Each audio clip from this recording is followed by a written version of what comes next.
ਅੱਜ ਦੇ special programme ਪੱਟ ਦੀਆਂ ਖਬਰਾਂ ਵਿੱਚ ਤੁਹਾਡਾ ਬਹੁਤ-ਬਹੁਤ ਸਵਾਗਤ।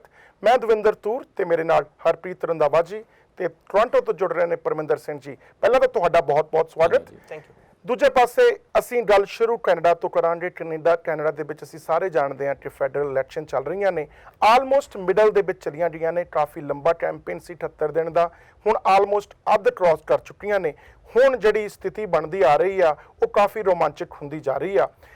ਇਕੋਨਮੀ ਤੋਂ ਸ਼ੁਰੂ ਹੋਇਆ ਸੀ ਇਹ ਕੈਂਪੇਨ। ਇਕੋਨਮੀ ਦਾ ਇਸ਼ੂ ਥੋੜਾ ਜਿਹਾ ਪਿੱਛੇ ਜਾਂਦਾ ਲੱਗਦਾ ਪਿਆ ਕਿਉਂਕਿ ਸੀਰੀਅਨ ਜਿਹੜਾ ਰਿਫਿਊਜੀ ਕ੍ਰਾਈਸਿਸ ਆਇਆ ਹੋਇਆ ਉਸ ਦੇ ਵਿੱਚ ਜਿਹੜੀ ਕੈਨੇਡਾ ਦਾ ਯੋਗਦਾਨ ਆ ਉਸ ਨੂੰ ਲੈ ਕੇ ਕਾਫੀ ਕੁਐਸਚਨ ਹੋਏ ਨੇ। ਪੋਲੀਟੀਕਲ ਪਾਰਟੀਆਂ ਆਪਣੀ ਸਟੇਟਮੈਂਟ ਦੱਸ ਕੇ ਕਿ ਇਹ ਰਿਫਿਊਜੀ ਕ੍ਰਾਈਸਿਸ ਨੂੰ ਜਾਂ ਸੀਰੀਆ ਦੀ ਪ੍ਰੋਬਲਮ ਨੂੰ ਕਿਵੇਂ ਫਿਕਸ ਕਰਦੇ ਨੇ ਉਹਨਾਂ ਦੇ ਨਾਲ ਵਿਚਾਰ ਦੇ ਰਹੇ ਨੇ। ਜਿਨ੍ਹਾਂ ਵੀ ਲੀਡਰਾਂ ਦੇ ਵਿਚਾਰ ਦੇਖੇ ਜਾਣ, ਜੇ ਗੱਲ ਸਟੀਵਨ ਹਾਰਪਰ ਦੀ ਕੀਤੀ ਜਾਵੇ, ਥਾਮਸ ਮਲਕੇਅਰ ਦੀ ਕੀਤੀ ਜਾਵੇ ਜਾਂ ਜਸਟਨ ਟਰੂਡੋ ਦੀ ਕੀਤੀ ਜਾਵੇ, ਵੱਖ-ਵੱਖ ਵਿਚਾਰ ਜਾਂ ਵੱਖ-ਵੱਖ ਨੰਬਰ ਦੇ ਨਾਲ ਅੱਗੇ ਆਏ ਨੇ। ਅਸੀਂ ਅੱਜ ਉਸ ਬਾਰੇ ਵਿਚਾਰ ਕਰਾਂਗੇ ਕਿ ਕਿਹੜੇ ਵਿਚਾਰ ਇਹਨਾਂ ਲੀਡਰਾਂ ਦੇ ਸਹੀ ਲੱਗਦੇ ਨੇ, ਕਈ ਮਾੜੇ। ਗੱਲ ਸ਼ੁਰੂ ਕਰਾਂਗੇ ਪਰਮਿੰਦਰ ਸਿੰਘ ਜੀ ਤੋਂ।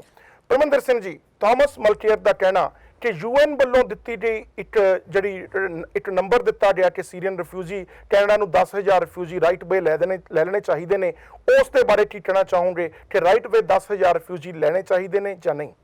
ਦਵਿੰਦਰ ਜੀ, ਜੇ ਗੱਲ ਕੀਤੀ ਜਾਵੇ ਕਿ 10,000 ਜਿਹੜਾ ਨੰਬਰ ਹੈਗਾ ਕਾਫੀ ਵੱਡਾ ਹੈ, ਔਰ ਇਹਦੇ ਨਾਲ ਅਸੀਂ ਇਹ ਵੀ ਦੇਖ ਸਕਦੇ ਹਾਂ ਕਿ ਬਹੁਤ ਸਾਰੀਆਂ ਐਪਲੀਕੇਸ਼ਨ ਸ਼ਾਇਦ ਇਸ ਤੋਂ ਪਹਿਲਾਂ ਵੀ ਕੈਨੇਡਾ ਕੋਲ ਆਲਰੇਡੀ ਪਹੁੰਚ ਚੁੱਕੀਆਂ। ਜੇ ਅਸੀਂ ਗੱਲ ਕਰੀਏ ਜਿਹੜਾ ਉਹ ਬੱਚੇ ਦੀ ਲਾਸ਼ ਇੱਕ ਉੱਥੇ ਸੀਰੀਆ ਦੇ ਬੀਚ ਦੇ ਉੱਤੇ ਪਾਈ ਗਈ ਸੀਗੀ, ਉਸ ਤੋਂ ਬਾਅਦ ਕਾਫੀ ਵਾਦ ਵਿਵਾਦ ਵੀ ਉੱਠਿਆ। ਉਸਦੇ ਪਿਤਾ ਵੱਲੋਂ ਵੀ, ਲੜਕੇ ਦੇ ਪਿਤਾ ਵੱਲੋਂ ਵੀ ਕਿਹਾ ਗਿਆ ਕਿ ਕੈਨੇਡਾ ਕਿਸੇ ਨਾ ਕਿਸੇ ਤਰੀਕੇ ਨਾਲ ਰਿਸਪੌਂਸੀਬਲ ਹੈਗਾ ਆ, ਕਿਉਂਕਿ ਉਹਨਾਂ ਨੇ ਜਿਹੜੇ ਬਟ ਹਾਊ ਮੈਨੂੰ ਇਹ ਦੱਸੋ, ਤੁਸੀਂ ਕਹਿ ਰਹੇ ਹਾਊ ਕੈਨੇਡਾ ਇਜ਼ ਰਿਸਪੌਂਸਿਬਲ। ਉਹੀ ਦੱਸਣ ਲੱਗਾ ਦਵਿੰਦਰ ਜੀ। ਉਹ ਕਹਿ ਰਹੇ ਕਿ ਉਹਨਾਂ ਨੇ ਇੱਕ ਐਪਲੀਕੇਸ਼ਨ ਜਿਹੜੀ ਆ ਉਹ ਕੈਨੇਡਾ ਨੂੰ ਦਿੱਤੀ ਸੀਗੀ ਕਿ ਰਿਗਾਰਡਿੰਗ ਇੱਥੇ ਰਿਫਿਊਜੀ ਐਜ਼ ਕੈਨੇਡਾ ਆਉਣ ਦੇ ਲਈ, ਤੇ ਉਹਨਾਂ ਦੀ ਸ਼ਾਇਦ ਸਿਸਟਰ ਨੇ ਇੱਥੇ ਸਪਾਂਸਰ ਵੀ ਕੀਤਾ ਸੀਗਾ, ਉਹਨਾਂ ਦੇ ਛੋਟੇ ਭਰਾ ਦੀ ਫੈਮਿਲੀ ਨੂੰ ਵੀ ਸਪਾਂਸਰ ਕੀਤਾ ਸੀਗਾ, ਪਰ ਕੈਨੇਡਾ ਨੇ ਉਹ ਇਨਕੰਪਲੀਟ ਐਪਲੀਕੇਸ਼ਨ ਕਹਿ ਕੇ ਉਸਨੂੰ ਰਿਜੈਕਟ ਕਰ ਦਿੱਤਾ ਸੀਗਾ। ਤੇ ਬਾਅਦ ਵਿੱਚ ਉਹ ਪਰਿਵਾਰ ਨੂੰ ਸ਼ਾਇਦ ਜਰਮਨੀ ਮੂਵ ਹੋਣਾ ਪਿਆ ਆ, ਪਤਾ ਨਹੀਂ ਕਿਹੜੇ ਹਾਲਾਤਾਂ ਦੇ ਵਿੱਚੋਂ ਨਿਕਲ ਕੇ ਉਹ ਗਏ ਹੈਗੇ ਆ। ਤੇ ਸ਼ਾਇਦ ਹੁਣ ਇੱਕ ਹੋਰ ਵੱਡਾ ਭਰਾ ਹੈਗਾ ਆ, ਉਹਨਾਂ ਦੀ ਫੈਮਿਲੀ ਤਾਂ ਤਕਰੀਬਨ ਖਤਮ ਹੋ ਗਈ ਆ, ਕਿਉਂਕਿ ਦੋਨੋਂ ਬੇਟੇ ਔਰ ਉਹਨਾਂ ਦੀ ਪਤਨੀ ਜਿਹੜੀ ਉਹ ਮਾਰੇ ਜਾ ਚੁੱਕੇ ਆ। ਸੋ ਹਾਲਾਤ ਜਿਹੜੇ ਹੈਗੇ ਆ ਸਾਡੇ ਕੋਲ, ਸ਼ਾਇਦ ਕਿਸੇ ਨਾ ਕਿਸੇ ਹੱਦ ਤੱਕ ਤਾਂ ਸ਼ਾਇਦ ਉਹ ਨੰਬਰ ਆਲਰੇਡੀ ਰੀਚੇਬਲ ਹੈਗਾ ਆ। ਉਹ ਐਪਲੀਕੇਸ਼ਨ ਸ਼ਾਇਦ ਸਾਡੇ ਕੋਲ ਆ ਚੁੱਕੀਆਂ ਆ। ਅਗਰ ਪੂਰੀਆਂ ਨਹੀਂ ਆਈਆਂ ਹੋਣਗੀਆਂ ਤਾਂ ਸ਼ਾਇਦ ਅੱਧੀਆਂ ਤਾਂ ਆਈਆਂ ਹੋਣਗੀਆਂ ਕਿ ਉਹ ਐਪਲੀਕੇਸ਼ਨ ਅਸੀਂ ਪ੍ਰੋਸੈਸ ਉਸਨੂੰ ਫਾਸਟ ਟਰੈਕ ਦੇ ਉੱਤੇ ਪ੍ਰੋਸੈਸ ਕਰਕੇ ਅਸੀਂ ਉਸਨੂੰ ਅਸੈਪਟ ਕਰ ਸਕਦੇ ਹਾਂ। ਮੈਂ ਇਹ ਸਮਝਦਾ ਹਾਂ ਕਿ ਉਹਨਾਂ ਵੱਲੋਂ ਬਹੁਤ ਵਧੀਆ ਇੱਕ ਅਨਾਊਂਸਮੈਂਟ ਇਹ ਕੀਤੀ ਗਈ ਆ, ਔਰ ਸ਼ਾਇਦ ਜਿਹੜਾ UN ਵੱਲੋਂ ਨੰਬਰ ਦਿੱਤਾ ਗਿਆ ਹੈ ਕੋਈ ਬਹੁਤ ਜ਼ਿਆਦਾ ਵੱਡਾ ਨੰਬਰ ਵੀ ਨਹੀਂ ਹੈਗਾ। ਉਹਦੇ ਨਾਲ ਦੀ ਨਾਲ ਕਾਫੀ ਹੈਰਾਨੀ ਵੀ ਪ੍ਰਗਟ ਕੀਤੀ ਜਾ ਰਹੀ ਹੈ ਕਈ ਸੰਸਥਾਵਾਂ ਵੱਲੋਂ, ਜਿਹਨਾਂ ਵੱਲੋਂ ਪ੍ਰਾਈਵੇਟ ਸਪਾਂਸਰਸ਼ਿਪ ਵੀ ਸੀਰੀਅਨ ਰਿਫਿਊਜੀਜ਼ ਨੂੰ ਦਿੱਤੀ ਜਾ ਰਹੀ ਹੈ। ਉਸ ਦੇ ਬਾਵਜੂਦ ਵੀ ਬਹੁਤ ਥੋੜੇ ਨੰਬਰ ਉਹਨਾਂ ਨੂੰ ਜਿਹੜੇ ਆ ਉਹ ਦਿੱਤੇ ਜਾ ਰਹੇ ਆ ਕਿ ਹਾਂਜੀ ਤੁਸੀਂ ਸਿਰਫ ਇੰਨੇ ਰਿਫਿਊਜੀ ਹੀ ਬੁਲਾ ਸਕਦੇ ਆ।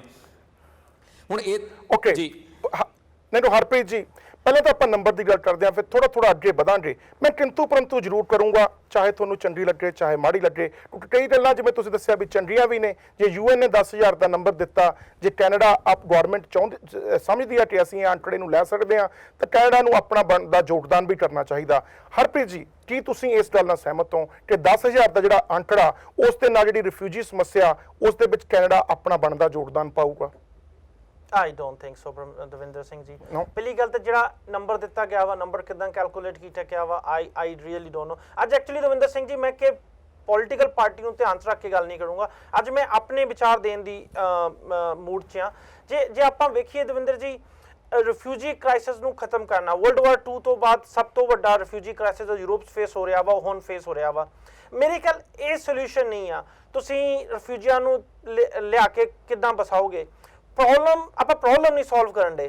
ਜਦੋਂ ਕੋਈ ਬੰਦਾ ਬਿਮਾਰ ਹੁੰਦਾ ਵਾ, ਜੇ ਤੁਸੀਂ ਉਹਦੀ ਇਲਾਜ ਨਾ ਕਰੋ, ਇੰਸਟੈਡ ਆਫ ਉਹਦੇ ਮਤਲਬ ਕਿ ਉਹਨੂੰ ਦਵਾਈ ਨਾ ਦਿਓ, ਤਾਂ ਆਪਾਂ ਬਿਮਾਰੀ ਨਹੀਂ ਖਤਮ ਕਰਦੇ। ਆਪਾਂ ਇੱਥੇ ਬਿਮਾਰੀ ਆ ਉਹ ਨਹੀਂ ਖਤਮ ਕਰਨ ਦੇ, ਆਪਾਂ ਰਿਫਿਊਜੀਆਂ ਨੂੰ ਵਸਾਉਣ ਦੀ ਗੱਲ ਕਰਨ ਦੇ। ਠੀਕ ਆ, ਉਹ ਬਿਲਕੁਲ ਕੰਮ ਹੋਣਾ ਚਾਹੀਦਾ ਉੱਤੇ, ਪਰ ਜਿਹੜੀ ਮੇਨ ਇਸ਼ੂ ਆ ਉਹਦੀ ਵੀ ਆਪਾਂ ਨੂੰ ਉੱਤੇ ਵੀ ਕੰਮ ਕਰਨਾ ਚਾਹੀਦਾ ਵਾ। ਉਹ ਮੇਨ ਇਸ਼ੂ ਕਿਹੜਾ? ਮੇਨ ਇਸ਼ੂ ਜਿਹੜਾ ਹੈਗਾ ਵਾ ਆਈਸਿਸ ਦਾ, ਜੋ ਉੱਥੇ ਇਸ ਟਾਈਮ ਹੋ ਰਿਹਾ ਵਾ। ਜਾਨੀ ਰਿਫਿਊਜੀ ਲੋਕਾਂ ਦੇ ਬਣਨ ਦਾ ਜਦੋਂ ਕਾਰਨ ਆਈਸਿਸ ਆ, ਉਹ ਆਈਸਿਸ ਨੂੰ ਕਿਸੇ ਨਾ ਕਿਸੇ ਤਰੀਕੇ ਨਾਲ ਕਮਜ਼ੋਰ ਕਰਨਾ ਚਾਹੀਦਾ ਜਾਂ ਖਤਮ ਕਰਨਾ ਚਾਹੀਦਾ। ਬਿਲਕੁਲ ਸਹੀ ਦਵਿੰਦਰ ਜੀ। ਇੱਕ ਚੀਜ਼ ਮੈਂ ਹੋਰ ਸੋਚਦਾ ਵਾਂ ਕਿ ਕਿਤੇ ਨਾ ਕਿਤੇ ਹੋ ਸਕਦਾ ਆਈਸਿਸ ਦੀ ਪਲਾਨਿੰਗ ਹੀ ਹੋਵੇ, ਕਿਉਂਕਿ ਹੁਣ ਜੇ ਆਈਸਿਸ ਨੂੰ ਪਤਾ ਕਿ ਅਸੀਂ ਜੇ ਪੋਪੂਲੇਟਡ ਏਰੀਆ ਹਾਲਾਤ ਖਰਾਬ ਕਰਾਂਗੇ, ਲੋਕ ਉੱਠ ਕੇ ਬਾਹਰ ਜਾਣਗੇ। ਜੇ ਲੋਕ ਉੱਠ ਕੇ ਬਾਹਰ ਜਾਣਗੇ ਤੇ ਉਹਦੇ ਵਿੱਚ ਟੈਰਰਿਸਟ ਵੀ ਆ ਸਕਦੇ ਨੇ। ਹੁਣ ਆਪਾਂ ਸਾਰੇ ਮੋਸਟਲੀ ਕੈਨੇਡੀਅਨਸ ਨੇ ਐਕਚੁਅਲੀ ਸਟੀਫਨ ਹਾਰਪਰ ਜੀ ਨੂੰ ਇਸ ਗੱਲ ਵਾਸਤੇ ਬਾਰ-ਬਾਰ ਉਹ ਕੀਤਾ ਕਿ ਉਹਨਾਂ ਦੀ ਪਾਲਿਸੀ ਗਲਤ ਆ, ਪਰ ਦੇਖੋ ਕਿਤੇ ਨਾ ਕਿਤੇ ਜੋ ਸਟੀਫਨ ਹਾਰਪਰ ਜੀ ਕਰ ਰਹੇ ਨੇ ਸਹੀ ਨੇ। ਜਦੋਂ ਅਸੀਂ ਉੱਥੋਂ ਜਹਾਜ਼ ਭਰਨੇ ਆ, ਹਾਊ ਵਿਲ ਵੀ ਨੋ ਕਿ ਇਹ ਟੈਰਰਿਸਟ ਨੇ ਕਿ ਇਹ ਨਹੀਂ ਆ? ਆਈ ਮੀਨ ਵੀ ਸਾਨੂੰ ਕੋਈ ਸਿਸਟਮ ਚਾਹੀਦਾ ਵਾ। ਕੁਝ ਸੇ ਐਕਚੁਅਲੀ ਆਪਾਂ ਕੈਨੇਡਾ ਭੁੱਲ ਜਾਈਏ, ਚਾਹੇ ਆਸਟ੍ਰੇਲੀਆ ਹੋਵੇ, ਜਰਮਨੀ ਹੋਵੇ, ਉਹਨਾਂ ਨੂੰ ਤੇ ਇਹੀ ਪ੍ਰੋਬਲਮ ਆ ਰਹੀ ਹੈ। ਦਵਿੰਦਰ ਜੀ, ਜੇ ਗੱਲ ਨੰਬਰ ਦੀ ਹੀ ਕੀਤੀ ਜਾਵੇ ਪਰਮਿੰਦਰ ਸਿੰਘ ਜੀ, ਜਿਵੇਂ ਤੁਸੀਂ ਉਹ ਬੱਚੇ ਦੀ ਲਾਸ਼ ਮਿਲੀ ਸੀ, ਕਾਫੀਆਂ ਇਮੋਸ਼ਨ ਸਾਰੇ ਸੰਸਾਰ ਦੇ ਵਿੱਚ ਉਹ ਇਮੋਸ਼ਨਲ ਗੱਲਾਂ ਹੋਈਆਂ। ਤੁਸੀਂ ਮੈਨੂੰ ਕਿਹਾ ਕਿ ਕੈਨੇਡਾ ਦੇ ਉੱਤੇ ਇਲਜ਼ਾਮ ਲੱਗਿਆ ਕਿ ਐਪਲੀਕੇਸ਼ਨ ਦਿੱਤੀ ਸੀ, ਅਪਰੂਵ ਨਹੀਂ ਹੋਈ। ਇਹ ਗੱਲ ਤਾਂ ਸਾਨੂੰ ਸਾਰਿਆਂ ਨੂੰ ਪਤਾ ਕਿ ਸਾਰੀਆਂ ਰਿਫਿਊਜੀ ਐਪਲੀਕੇਸ਼ਨਸ ਪਹਿਲੀ ਗੱਲ ਤਾਂ ਅਸੈਪਟ ਨਹੀਂ ਹੋ ਸਕਦੀਆਂ, ਤੇ ਨਾ ਹੀ ਕੈਨੇਡਾ ਵਰਲਡ ਦੇ ਵਿੱਚ ਜਾ ਕੇ ਸਾਰੀ ਰਿਫਿਊਜੀ ਕ੍ਰਾਈਸਿਸ ਦੀ ਪ੍ਰੋਬਲਮ ਸੋਲਵ ਕਰ ਸਕਦਾ। ਦੂਜੇ ਪਾਸੇ ਜਿਹੜਾ ਨੰਬਰ ਆ, ਮੈਂ ਦੱਸਦਾ ਫੈਕਟ ਕੀ ਨੇ। ਫੈਕਟ ਇਹ ਆ ਕਿ UN ਨੇ ਇੱਕ ਵਾਰੀ ਅੰਕੜਾ ਲਿਆਂਦਾ ਸੀ ਕਿ 1,60,000 ਰਿਫਿਊਜੀ ਸੀਰੀਆ ਦੇ ਵਿੱਚੋਂ ਡਿਸਪਲੇਸ ਹੋਏ ਨੇ। ਕੈਨੇਡਾ 10 ਚੋਂ 1 ਰਿਫਿਊਜੀ ਲੈਂਦਾ, ਅਸੀਂ ਸਾਰੇ ਜਾਣਦੇ ਹਾਂ ਤੇ ਬਹੁਤ ਮਾਣ ਮਹਿਸੂਸ ਕਰਦੇ ਹਾਂ ਕਿ ਆਲ ਓਵਰ ਵਰਲਡ ਦੇ ਵਿੱਚੋਂ ਅਸੀਂ 10ਵਾਂ ਹਿੱਸਾ ਰਿਫਿਊਜੀ ਕੈਨੇਡਾ ਨੂੰ ਜਿਹੜੀ ਸਪੋਰਟ ਮਿਲਦੀ ਹੈ, ਕੈਨੇਡਾ ਸਪੋਰਟ ਦਿੰਦਾ। ਸੋ ਜੇ 1,60,000 ਚ 10% ਦੇਖਿਆ ਜਾਵੇ ਤਾਂ 16,000 ਰਿਫਿਊਜੀ ਬਣਦੇ ਨੇ। ਪਰ UN ਨੇ ਜਦੋਂ ਕੈਨੇਡਾ ਨੂੰ ਕਿਹਾ ਸੀ ਕਿ 10,000 ਰਿਫਿਊਜੀ ਲੈ ਲਓ ਤਾਂ ਪ੍ਰੋਬਲਮ ਸੋਲਵ ਹੋ ਸਕਦੀ ਆ, ਨਾਲ ਦੀ ਨਾਲ ਉਹਨਾਂ ਨੇ ਯੂਰਪੀਅਨ ਕੰਟਰੀਜ਼ ਨੂੰ ਵੀ ਕਿਹਾ ਸੀ ਕਿ ਤੁਹਾਡਾ ਵੀ ਹੱਕ ਬਣਦਾ ਕਿ ਤੁਸੀਂ ਵੀ ਥੋੜੀ ਬਹੁਤ ਕੰਟਰੀਬਿਊਸ਼ਨ ਕਰੋ। ਯੂਰਪੀਅਨ 4 ਕੰਟਰੀਜ਼ ਦਾ ਕਹਿਣਾ, ਇਕੱਲੇ ਦਾ ਨਾਂ ਵੀ ਲੈ ਲੈਂਦੇ ਆ, ਪੋਲੈਂਡ ਦਾ ਨਾਂ ਲੈ ਲਓ, ਦੂਜੇ ਕੰਟਰੀਆਂ ਨੇ ਕਿਹਾ ਕਿ ਅਸੀਂ ਆਪਣਾ ਫਰਜ਼ ਤਾਂ ਨਿਭਾਵਾਂਗੇ, ਪਰ ਜਿਹੜੇ ਰਿਫਿਊਜੀ ਆ ਰਹੇ ਨੇ ਉਹ ਸਿਰਫ ਇੱਕ ਇਕਨੋਮਿਕ ਬੈਨੀਫਿਟ ਲੈਣ ਲਈ ਆ ਰਹੇ ਨੇ। ਸ਼ੁਰੂਆਤ ਉੱਥੋਂ ਹੁੰਦੀ ਆ ਕਿ ਹਿਊਮਨ ਟ੍ਰੈਫਿਕ ਦੇ ਵਿੱਚ ਬੜੇ ਹੋਏ ਲੋਕਾਂ ਦਾ ਸਹਾਰਾ ਲੈਂਦੇ ਨੇ, ਅੰਡਰ ਦੀ ਟੇਬਲ ਪੈਸੇ ਦੇ ਕੇ ਅੱਗੇ ਲਾਈਨ ਦੇ ਵਿੱਚ ਲੱਗਣਾ ਚਾਹੁੰਦੇ ਨੇ। ਇੱਕ ਇਕਨੋਮਿਕ ਬੈਨੀਫਿਟ ਸੀਰੀਆ ਦੇ ਕ੍ਰਾਈਸਿਸ ਨੂੰ ਲੈਣ ਲਈ ਉਹ ਰਿਫਿਊਜੀ ਯੂਜ਼ ਕਰਦੇ ਨੇ। ਸਾਡੇ ਕੋਲ ਰਿਸੋਰਸਸ ਨਹੀਂ ਕਿ ਉਹਨਾਂ ਰਿਫਿਊਜੀਜ਼ ਨੂੰ ਆਇਡੈਂਟੀਫਾਈ ਕੀਤਾ ਜਾਵੇ ਕਿ ਕਿਹੜੇ ਰਿਫਿਊਜੀਜ਼ ਨੂੰ ਅਸੀਂ ਸਪੋਰਟ ਕਰਨੀ ਆ ਤੇ ਕਿਹੜਿਆਂ ਨੂੰ ਨਹੀਂ ਕਰਨੀ।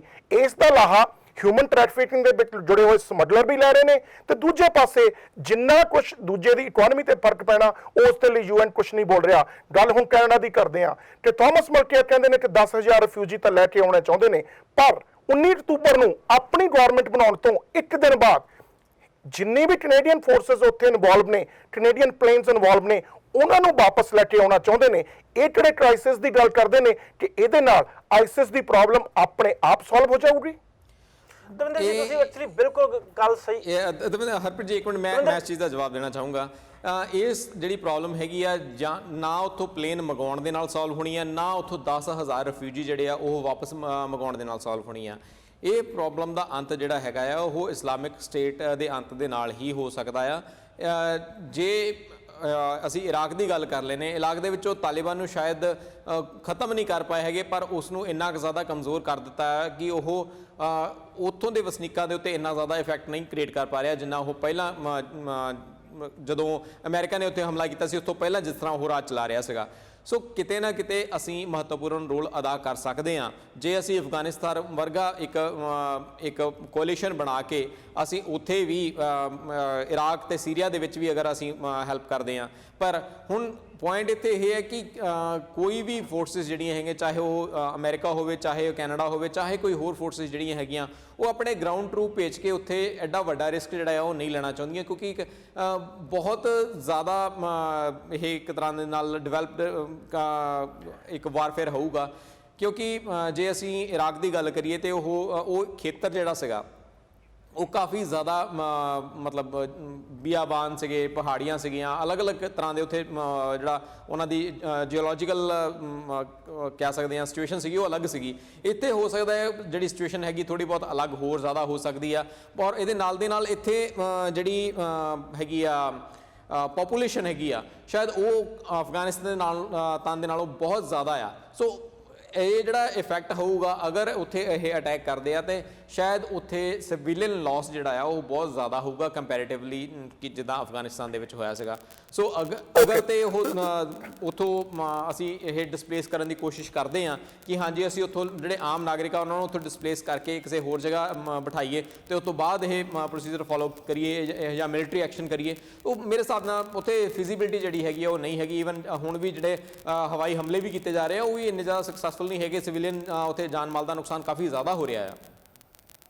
ਓਕੇ ਮੈਂ ਇੱਕ ਐਗਜ਼ਾਮਪਲ ਦਊਂਗਾ ਤੁਸੀਂ ਦੋਨੇ ਜਣੇ ਵਿਦਆਊਟ ਕਿਸੇ ਪੋਲੀਟੀਕਲ ਜਣੀ ਆਪਣੀ ਜਿਹੜੀ ਤੋਂ ਮੈਨੂੰ ਪਤਾ ਵੀ ਕੋਈ ਕਿਸੇ ਨਾ ਕਿਸੇ ਪੋਲੀਟੀਕਲ ਪਾਰਟੀ ਦੇ ਨਾਲ ਸਾਡੇ ਵਿਚਾਰ ਜ਼ਰੂਰ ਜੁੜੇ ਹੁੰਦੇ ਨੇ ਗੱਲ ਅਸੀਂ ਹੁਣ ਥਾਮਸ ਮਲਕੇਅਰ ਦੀ ਕਰਾਂਗੇ ਥਾਮਸ ਮਲਕੇਅਰ ਕਹਿੰਦੇ ਨੇ ਕਿ 10,000 ਰਿਫਿਊਜੀ ਲੈ ਆਓ ਉਸ ਤੋਂ ਬਾਅਦ ਹੁਣ ਐਗਜ਼ਾਮਪਲ ਦੇਖੋ ਮੇਰਾ ਇਰਾਕ ਤੇ ਸੀਰੀਆ ਦੀ ਗੱਲ ਕਰੀਏ ਤਾਂ ਕੱਲ ਜਿਹੜੀਆਂ ਵੀਡੀਓਜ਼ ਆ ਰਹੀਆਂ ਨੇ ਉਹਦੇ ਵਿੱਚ ਇਹ ਗੱਲ ਕਨਫਰਮ ਹੋ ਚੁੱਕਿਆ ਕਿ ਰਸ਼ੀਅਨ ਫੋਰਸਸ ਇਰਾਕ ਤੇ ਸੀਰੀਆ ਦੇ ਵਿੱਚ ਉਹਨਾਂ ਆਈਸਿਸ ਮਿਲੀਟੈਂਟਸ ਨਾਲ ਲੜਨ ਚਲੀਆਂ ਗਈਆਂ ਨੇ ਦੂਜੇ ਪਾਸੇ ਹੁਣ ਗੱਲ ਸੁਣੋ ਅਸੀਂ ਸਾਰੇ ਜਾਣਦੇ ਹਾਂ ਕਿ ਯੂਕਰੇਨ ਦੇ ਵਿੱਚ ਵੀ ਸਮੱਸਿਆ ਆਈ ਹੋਈ ਆ ਯੂਕਰੇਨ ਦੇ ਵਿੱਚ ਜਿਹੜੀ ਰਸ਼ੀਆ ਦੀ ਆਰਮੀ ਉੱਥੇ ਗਈ ਆ ਉਸ ਦੇ ਲਈ ਕੈਨੇਡਾ ਨੇ ਆਪਣੀਆਂ ਫੋਰਸਸ ਭੇਜੀਆਂ ਹੋਈਆਂ ਨੇ ਰਸ਼ੀਆ ਤੋਂ ਯੂਕਰੇਨ ਨੂੰ ਬਚਾਉਣ ਦੇ ਲਈ ਜੀ ਉੱਥੇ ਪ੍ਰੋਬਲਮ ਡਿਫਰੈਂਟ ਆ ਇੱਧਰ ਪ੍ਰੋਬਲਮ ਡਿਫਰੈਂਟ ਆ ਹੁਣ ਜਿਹੜੀ ਰਸ਼ੀਅਨ ਆਰਮੀ ਸੀਰੀਆ ਤੇ ਇਰਾਕ ਦੇ ਵਿੱਚ ਆ ਉਹ ਜਿਹੜੇ ਅਸ਼ਾਦ ਜਿਹੜੇ ਉੱਥੇ ਦੇ ਸਾਬਕਾ ਰਾਸ਼ਟਰਪਤੀ ਸੀ ਉਹਨਾਂ ਦੇ ਨਾਲ ਥੋੜਾ ਬਹੁਤ ਉਹਨੂੰ ਪ੍ਰੋਟੈਕਟ ਕਰਨ ਜਾ ਰਹੇ ਨੇ ਹਾਲਾਂਕਿ ਜੰਗ ਉਹ ਆਈਸਿਸ ਦੇ ਅਗੇਂਸਟ ਹੀ ਲੜ ਰਹੇ ਨੇ ਹੁਣ ਜਦੋਂ ਅਸੀਂ ਕਹਿੰਦੇ ਆ ਕਿ ਰਸ਼ੀਆ ਸੀਰੀਆ ਤੇ ਇਰਾਕ ਦੇ ਵਿੱਚ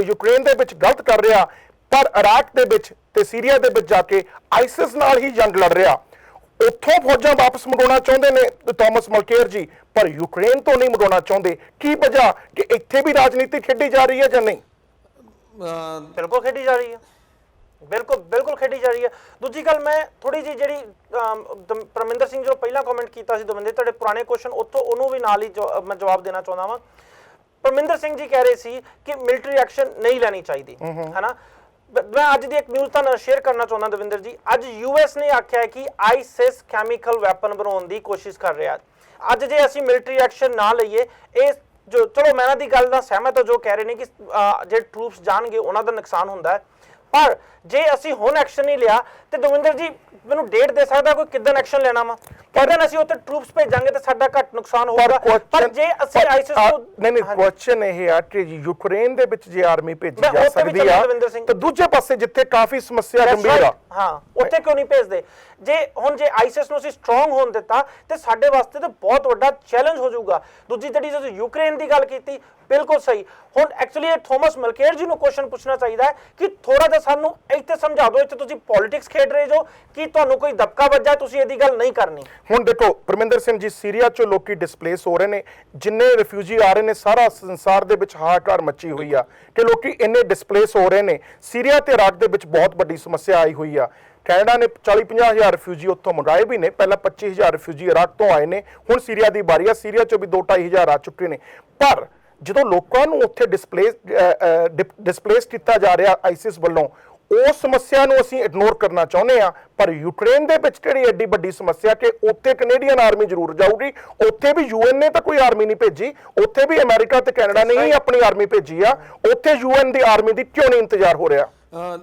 ਬਹੁਤ ਇਹ ਵਧੀਆ ਕੁਐਸਚਨ ਆ ਦਵਿੰਦਰ ਜੀ ਔਰ ਮੈਂ ਪੋਲੀਟੀਕਲ ਤੁਸੀਂ ਪਹਿਲਾਂ ਵੀ ਗੱਲ ਕੀਤੀ ਸੀ ਕਿ ਪੋਲੀਟੀਕਲ ਲੈਵਲ ਤੋਂ ਅਸੀਂ ਪਿੱਛੇ ਹਟ ਕੇ ਇਹਦਾ ਜਵਾਬ ਮੈਂ ਜ਼ਰੂਰ ਦੇਣਾ ਚਾਹੂੰਗਾ ਮੈਨੂੰ ਇਹ ਲੱਗਦਾ ਪਿਆ ਹੈ ਕਿ ਕਿਤੇ ਨਾ ਕਿਤੇ ਯੂਕਰੇਨ ਤੋਂ ਕੋਈ ਨਾ ਕੋਈ ਜਿਹੜੀ ਇੱਕ ਆਪਣਾ ਫਾਇਦਾ ਚੁੱਕਣ ਦੀ ਕੋਸ਼ਿਸ਼ ਜਿਹੜੀ ਆ ਉਹ ਯੂਕਰੇਨ ਨੂੰ ਕੀਤੀ ਜਾਂਦੀ ਹੈ ਜੇ ਅਸੀਂ ਕੋਈ ਵੀ ਵਰਲਡ ਪਲੇਟਫਾਰਮ ਦੇ ਉੱਤੇ ਗੱਲ ਕਰ ਲਈ ਕਾਫੀ ਜਿਹੜੇ ਦੇਸ਼ ਹੈਗੇ ਉੱਥੋਂ ਕਿਸੇ ਨਾ ਕਿਸੇ ਤਰੀਕੇ ਦੇ ਨਾਲ ਕੋਈ ਨਾ ਕੋਈ ਫਾਇਦਾ ਜਿਹੜਾ ਚੱਕਣ ਦੀ ਉਹ ਕੋਸ਼ਿਸ਼ ਕੀਤੀ ਜਾਂਦੀ ਹੈ ਅਗਰ ਜਿੱਥੇ ਵੀ ਮਿਲਟਰੀ ਐਕਸ਼ਨ ਕਿਸੇ ਵੀ ਕੰਟਰੀ ਵੱਲੋਂ ਕੀਤਾ ਜਾਂਦਾ ਆ ਸੋ ਮੈਨੂੰ ਸਿਰਫ ਇਹੀ ਆ ਕਿ ਉੱਥੋਂ ਕੋਈ ਨਾ ਕੋਈ ਜਿਹੜਾ ਮੋਟਿਵ ਹੈਗਾ ਆ ਉਹ ਉਸ ਦੀ ਪੂਰਤੀ ਕੀਤੀ ਜਾਊਗੀ ਯੂਕਰੇਨ ਤੋਂ ਪਰ ਮੈਂ ਪਰਸਨਲੀ ਫੀਲ ਕਰਦਾ ਕਿ ਜਿਹੜਾ ਟਾਮ ਮਲਕੇਅਰ ਜੀ ਨੇ ਇਹ ਬਿਆਨ ਦਿੱਤਾ ਕਿ ਅਸੀਂ ਯੂਕਰੇਨ ਦੇ ਵਿੱਚ ਜ਼ਰੂਰ ਭੇਜਾਂਗੇ ਮੈਨੂੰ ਉੱਥੇ ਉਹਦਾ ਕੋਈ ਵੀ ਨਾ ਉਹਦਾ ਕੋਈ ਪੋਲੀਟੀਕਲ ਮੈਨੂੰ ਮੋਟਿਵ ਨਜ਼ਰ ਆਉਂਦਾ ਪਿਆ ਨਾ ਉੱਥੇ ਮੈਨੂੰ ਕੋਈ ਉਹਦਾ ਫਾਈਨੈਂਸ਼ੀਅਲ ਮੋਟਿਵ ਨਜ਼ਰ ਆਉਂਦਾ ਪਿਆ ਕਿ ਅਸੀਂ ਫਾਈਨੈਂਸ਼ੀਅਲੀ ਉੱਥੋਂ ਸਾਨੂੰ ਕੋਈ ਫਾਇਦਾ ਹੋ ਸਕਦਾ ਬਹੁਤ ਸਾਰੇ ਉੱਥੇ ਰਿਸੋਰਸਿਸ ਅਵੇਲੇਬਲ ਹੋਣ ਯੂਕਰੇਨ ਦੇ ਵਿੱਚ ਜਿਹੜੇ ਕਿ ਅਸੀਂ ਉਹਨਾਂ ਨਾਲ ਡੀਲ ਕਰ ਸਕਦੇ ਹਾਂ so on the top of all ਜਿਹੜਾ ਨੁਕਸਾਨ ਹੈਗਾ ਉਹ ਕੈਨੇਡਾ ਨੂੰ ਯੂਕਰੇਨ ਦੇ ਵਿੱਚ ਵੀ ਝੱਲਣਾ ਪੈਣਾ ਆ ਤੇ ਸੀਰੀਆ ਜਾਂ ਇਰਾਕ ਦੇ ਵਿੱਚ ਵੀ ਝੱਲਣਾ ਪੈਣਾ ਪਰ ਮੈਨੂੰ ਯੂਕਰੇਨ ਦੇ ਵਿੱਚ ਅਜੇ ਤੱਕ ਕੋਈ ਤੁੱਕ ਨਹੀਂ ਦਿਖਦੀ ਪਈਗੀ ਹਾਂਜੀ ਹਾਂ ਮਿਡਲ ਈਸਟ ਦੇ ਵਿੱਚ ਫਿਰ ਵੀ ਅਗਰ ਇਰਾਕ ਤੇ ਸੀਰੀਆ ਦੀ ਗੱਲ ਕਰੀਏ ਅਗਰ ਉੱਥੇ ਕੈਨੇਡਾ ਆਪਣੀ ਆਰਮੀ ਭੇਜਦੀ ਹੈ ਤਾਂ ਉੱਥੇ ਫਿਰ ਵੀ ਥੋੜਾ ਤੁੱਕ ਬਣਦਾ ਕਿ ਹਾਂਜੀ ਇੱਥੇ ਆਇਲ ਰਿਸੋਰਸਿਸ ਹੈਗੇ ਆ ਉਹਨਾਂ ਨੂੰ ਉਹਨਾਂ ਦੀ ਡੀਲਿੰਗ ਜਿਹੜੀ ਉੱਥੇ ਕੀਤੀ ਜਾ ਸਕਦੀ ਆ ਅਗਰ ਅਸੀਂ ਉਸ ਨੂੰ ਐਜ਼ ਅ ਫਾਈਨੈਂਸ਼ੀਅਲੀ ਦੇਖੀਏ ਪਰ ਇੱਕ ਜਿਹੜਾ ਉਹਦੇ ਨਾਲ ਦੇ ਨਾਲ ਵੱਡਾ ਖਤਰਾ ਜਿਹੜਾ ਹੈਗਾ ਆ ਪੂਰੀ ਦੁਨੀਆ ਨੂੰ, ਇਕੱਲਾ ਕੈਨੇਡਾ ਨੂੰ ਨਹੀਂ ਹੈਗਾ, ਉਹ ਪੂਰੀ ਦੁਨੀਆ ਨੂੰ ਖਤਰਾ ਬਣਿਆ ਹੋਇਆ ਹੈ ਇਸਲਾਮਿਕ ਸਟੇਟ ਵੱਲੋਂ। ਤੇ ਆਲਰੇਡੀ ਖਬਰਾਂ ਆ ਚੁੱਕੀਆਂ ਕਿ ਇਸਲਾਮਿਕ ਸਟੇਟ ਦੇ ਅੱਤਵਾਦੀ ਜਿਹੜੇ ਨੇ ਉਹ ਹੁਣ ਆਪਣੀ ਜਿਹੜੀ ਪਹੁੰਚ ਹੈਗੀ ਆ, ਉਹ ਜਿੱਦਾਂ ਹਰਪ੍ਰੀਤ ਜੀ ਨੇ ਮੈਂਸ਼ਨ ਕੀਤਾ ਸੀਗਾ ਕਿ ਕੈਮੀਕਲ ਵੈਪਨਸ ਤੱਕ ਬਣਾਉਣ ਦੀ ਕੋਸ਼ਿਸ਼ ਕਰ ਰਹੇ ਆ, ਜੋ ਕਿ ਇੱਕ ਬਹੁਤ ਵੱਡੀ ਚੇਤਾਵਨੀ ਆ ਪੂਰੀ ਦੁਨੀਆ ਦੇ ਲਈ। ਸੋ ਇੱਥੇ ਕੋਈ ਨਾ ਕੋਈ ਐਕਸ਼ਨ ਜਿਹੜਾ ਹੈਗਾ ਉਹ ਲੈਣਾ ਸਾਰਿਆਂ ਨੂੰ ਬਣਦਾ ਆ, ਸਾਰੇ ਦੇਸ਼ਾਂ ਨੂੰ ਇੱਥੇ ਔਰ UN ਨੂੰ ਖਾਸ ਤੌਰ ਤੇ ਇੱਥੇ ਇੱਕ ਐਕਸ਼ਨ ਜਿਹੜਾ ਪਲਾਨ ਆਫ ਐਕਸ਼ਨ ਆ ਉਹ ਇੰਪਲੀਮੈਂਟ ਕਰਨਾ ਚਾਹੀਦਾ ਆ। ਪਰ ਦਵਿੰਦਰ ਜੀ, ਜਿਹੜੇ NDP ਦੇ ਸਪੋਰਟਰ ਹੈ ਨਾ, ਉਹਨਾਂ ਨੂੰ ਇਹ ਕੁਐਸਚਨ ਜ਼ਰੂਰ ਪੁੱਛਣਾ ਚਾਹੀਦਾ, ਜਿਹੜੇ NDP ਦੇ ਕੈਂਡੀਡੇਟ ਆ, ਕਿ ਸਿਚੁਏਸ਼ਨ ਥੋੜੀ ਜਿਹੀ ਸਮਝਾਓ ਤੇ ਸਹੀ ਕਿ ਇੱਕ ਤੁਸੀਂ ਕੀ ਕਰ ਰਹੇ ਹੋ। ਜਿਹੜੀ ਯੂਕਰੇਨ ਦੀ ਗੱਲ ਕੀਤੀ ਹੈ ਦਵਿੰਦਰ ਜੀ, ਉਹ ਕਿਤੇ ਨਾ ਕਿਤੇ anti Russian, that's it, there is nothing else, ਸਿਰਫ ਐਂਟੀ ਰਸ਼ੀਅਨ ਬਿਹੇਵੀਅਰ ਆ, ਉਹਨੂੰ ਅਸੀਂ ਕੀ ਕਹਿੰਦੇ ਆ ਅੱਗੇ ਬੜਾਵਾ ਦੇ ਰਹੇ ਆ। ਜਦਕਿ ਇਹ ਵੀ ਦੇਖੀਏ ਦਵਿੰਦਰ ਜੀ, ਜੋ ਅਸੀਂ ਰਸ਼ੀਆ ਤੇ ਸੈਂਕਸ਼ਨ ਵੀ ਇਹੀ ਹਾਲ ਆ। ਨਹੀਂ yes that's what Aam saying ਇਸ ਦੈਟਸ ਰਾਈਟ। ਨਹੀਂ ਦੇਖੋ ਮੈਂ ਸਹੀ ਦੱਸਾਂ ਕਿ ਹੁਣ ਥਾਮਸ ਮਲਕੇਅਰ ਦੀ ਗੱਲ ਚੱਲ ਰਹੀ ਸੀ, ਹੁਣ ਕਰਦੇ ਆ ਜਸਟਨ ਟਰੂਡੋ ਦੀ। ਜਸਟਨ ਟਰੂਡੋ ਦਾ ਸਿਰਫ ਨੰਬਰ ਹੀ 25,000 ਦਾ ਹੈਗਾ, ਪਰ ਦੂਜੇ ਪਾਸੇ ਇਰਾਕ ਤੇ ਸੀਰੀਆ ਤੋਂ ਉਹ ਵੀ ਆਪਣੇ ਜਹਾਜ਼ ਤੇ ਫੌਜੀ ਵਾਪਸ ਬੁਲਾਉਣਾ ਚਾਹੁੰਦੇ ਨੇ। ਜਦੋਂ ਗੱਲ ਯੂਕਰੇਨ ਦੀ ਆਉਂਦੀ ਹੈ ਤਾਂ ਪੱਲਾ ਝਾੜ ਜਾਂਦੇ ਨੇ। ਗੱਲ ਕੰਜ਼ਰਵੇਟਿਵ ਦੀ ਕਰੀਏ, ਕੰਜ਼ਰਵੇਟਿਵ ਨੇ ਹੋ ਸਕਦਾ ਕੰਜ਼ਰਵੇਟਿਵ ਪਾਰਟੀ ਨੇ ਆਈਸਿਸ ਦੇ ਵਿੱਚ ਆਪਣੇ ਜਹਾਜ਼ ਜ਼ਰੂਰ ਭੇਜੇ ਨੇ, ਪਰ ਜਿੱਥੇ ਗੱਲ ਯੂਕਰੇਨ ਦੀ ਜਾਂਦੀ ਹੈ, ਜਿੰਨੀ ਸਪੋਰਟ ਉੱਥੇ ਕੀਤੀ ਆ ਉਹ ਗੱਲ ਇਰਾਕ ਤੇ ਸੀਰੀਆ ਵਿੱਚ ਨਹੀਂ ਬਣਦੀ। ਰੀਜ਼ਨ ਸਿਰਫ ਇਹੀ ਆ ਕਿ ਯੂਕਰੇਨ ਤੋਂ ਆਏ ਹੋਏ ਇਮੀਗ੍ਰੈਂਟਸ ਦੀ ਗਿਣਤੀ ਕੈਨੇਡਾ ਦੇ ਵਿੱਚ ਇੰਨੀ ਕਾ ਕਿ ਕੋਈ ਵੀ ਪੋਲੀਟੀਕਲ ਪਾਰਟੀ ਜਦੋਂ ਯੂਕਰੇਨ ਦੀ ਗੱਲ ਆਉਂਦੀ ਆ ਤਾਂ ਉੱਥੇ ਜਿਹੜਾ ਕੈਨੇਡਾ ਤੋਂ ਬਣਦਾ ਸਹਿਯੋਗ 150% ਦੇਣਾ ਚਾਹੁੰਦੀ ਆ, ਚਾਹੇ ਰਸ਼ੀਆ ਨਾਲ ਜਿੰਨੇ ਮਰਜ਼ੀ ਸੰਬੰਧ ਵਿਗਾੜ ਲਏ ਜਾਣ। ਹੁਣ ਮੈਂ ਇੱਕ ਕੁਐਸਚਨ ਹੋਰ ਪੁੱਛੂੰਗਾ ਕਿ ਜਿਹੜੀਆਂ ਰਸ਼ੀਅਨ ਫੋਰਸਸ ਕੱਲ ਉੱਥੇ ਬਿਨਾਂ ਕੈਨੇਡਾ ਤੇ ਅਮਰੀਕਾ ਦੀ ਸਹਿਮਤੀ ਤੋਂ ਉੱਥੇ ਗਈਆਂ ਨੇ ਆਈਸਿਸ ਨਾਲ ਲੜਨ, ਹਾਲਾਂਕਿ ਉਹਨਾਂ ਦੇ ਇਰਾਦੇ ਹੋਰ ਨੇ। ਇਰਾਦੇ ਆ ਵੀ ਜਿਹੜੇ ਸਾਬਕਾ ਰਾਸ਼ਟਰਪਤੀ ਜਿਨ੍ਹਾਂ ਨੂੰ ਕੈਨੇਡਾ ਤੇ US ਨੇ ਇਗਨੋਰ ਕੀਤਾ ਹੋਇਆ ਬਿਲਕੁਲ, ਕਿ ਦੇ ਡੋਂਟ ਇਵਨ ਰੈਕਗਨਾਈਜ਼ ਹਿਮ, ਉਹ ਕਹਿੰਦੇ ਨੇ ਕਿ ਉਹ ਤਾਂ ਇੱਕ ਯਾਨੀ ਕਿਸ ਜੁਰਮਾਂ ਦੇ ਵਿੱਚ ਇਨਵੋਲਵ ਨੇ, ਉਸ ਨੂੰ ਬਚਾਉਣ ਲਈ ਗਏ ਨੇ। ਕੈਨੇਡਾ ਜਾਂ ਅਮਰੀਕਾ ਦੀ ਇਹ ਹਿਊਮਿਲੇਸ਼ਨ ਆ ਜਾਂ ਇਹ ਇੱਕ ਚੁੱਪ ਸਾਧ ਕਰਕੇ ਆਪਣਾ ਭੱਲਾ ਜਿਹੜੀ ਰਸ਼ੀਅਨ ਆਰਮੀ ਤੇ ਪਾਉਣਾ ਚਾਹੁੰਦੇ ਨੇ? ਦਵਿੰਦਰ ਜੀ, ਐਕਚੁਅਲੀ ਜੋ ਰਸ਼ੀਅਨ ਆਰਮੀ ਨੇ ਸਟੈਪ ਲਿਆ ਵਾ, ਮੇਰੇ ਖਿਆਲ ਬਿਲਕੁਲ ਸਹੀ ਸਟੈਪ ਆ। ਉੱਥੇ ਇਸ ਟਾਈਮ ਲੋੜ ਹੈਗੀ ਸੀ ਤੇ ਸਹੀ ਸੋਲੂਸ਼ਨ ਹੀ ਇਹਦਾ ਇਹ ਆ। ਪਰ ਦੇ ਆਰ ਪ੍ਰੋਟੈਕਟਿੰਗ ਰਸ਼ਾਦ ਤੋਂ ਦੇਖੋ ਬਿਲਕੁਲ, ਪਰ ਜੇ ਆਈਸਿਸ ਨੂੰ ਹਰਟ ਕਰਨਗੇ ਜਾਂ then it's good, ਕਿਉਂਕਿ ਆਈਸਿਸ ਅਸ਼ਾਦ ਦੇ ਵੀ ਅਗੇਂਸਟ ਲੜ ਰਿਹਾ ਹੈ ਨਾ, ਆਈਸਿਸ ਨੂੰ ਹਰਟ ਕਰਨਗੇ it's good, at least ਉਸ ਟੈਰਰਿਸਟ ਗਰੁੱਪ ਨੂੰ ਤੇ ਖਤਮ ਕਰੋ ਨਾ ਜਿਹਨੇ ਪ੍ਰੋਬਲਮ ਕ੍ਰੀਏਟ ਕੀਤੀ ਹੋਈ ਆ, ਜਿਹਦੇ ਕਰਕੇ ਸੀਰੀਅਨ ਕ੍ਰਾਈਸਿਸ, ਰਿਫਿਊਜੀ ਕ੍ਰਾਈਸਿਸ ਆਇਆ ਵਾ।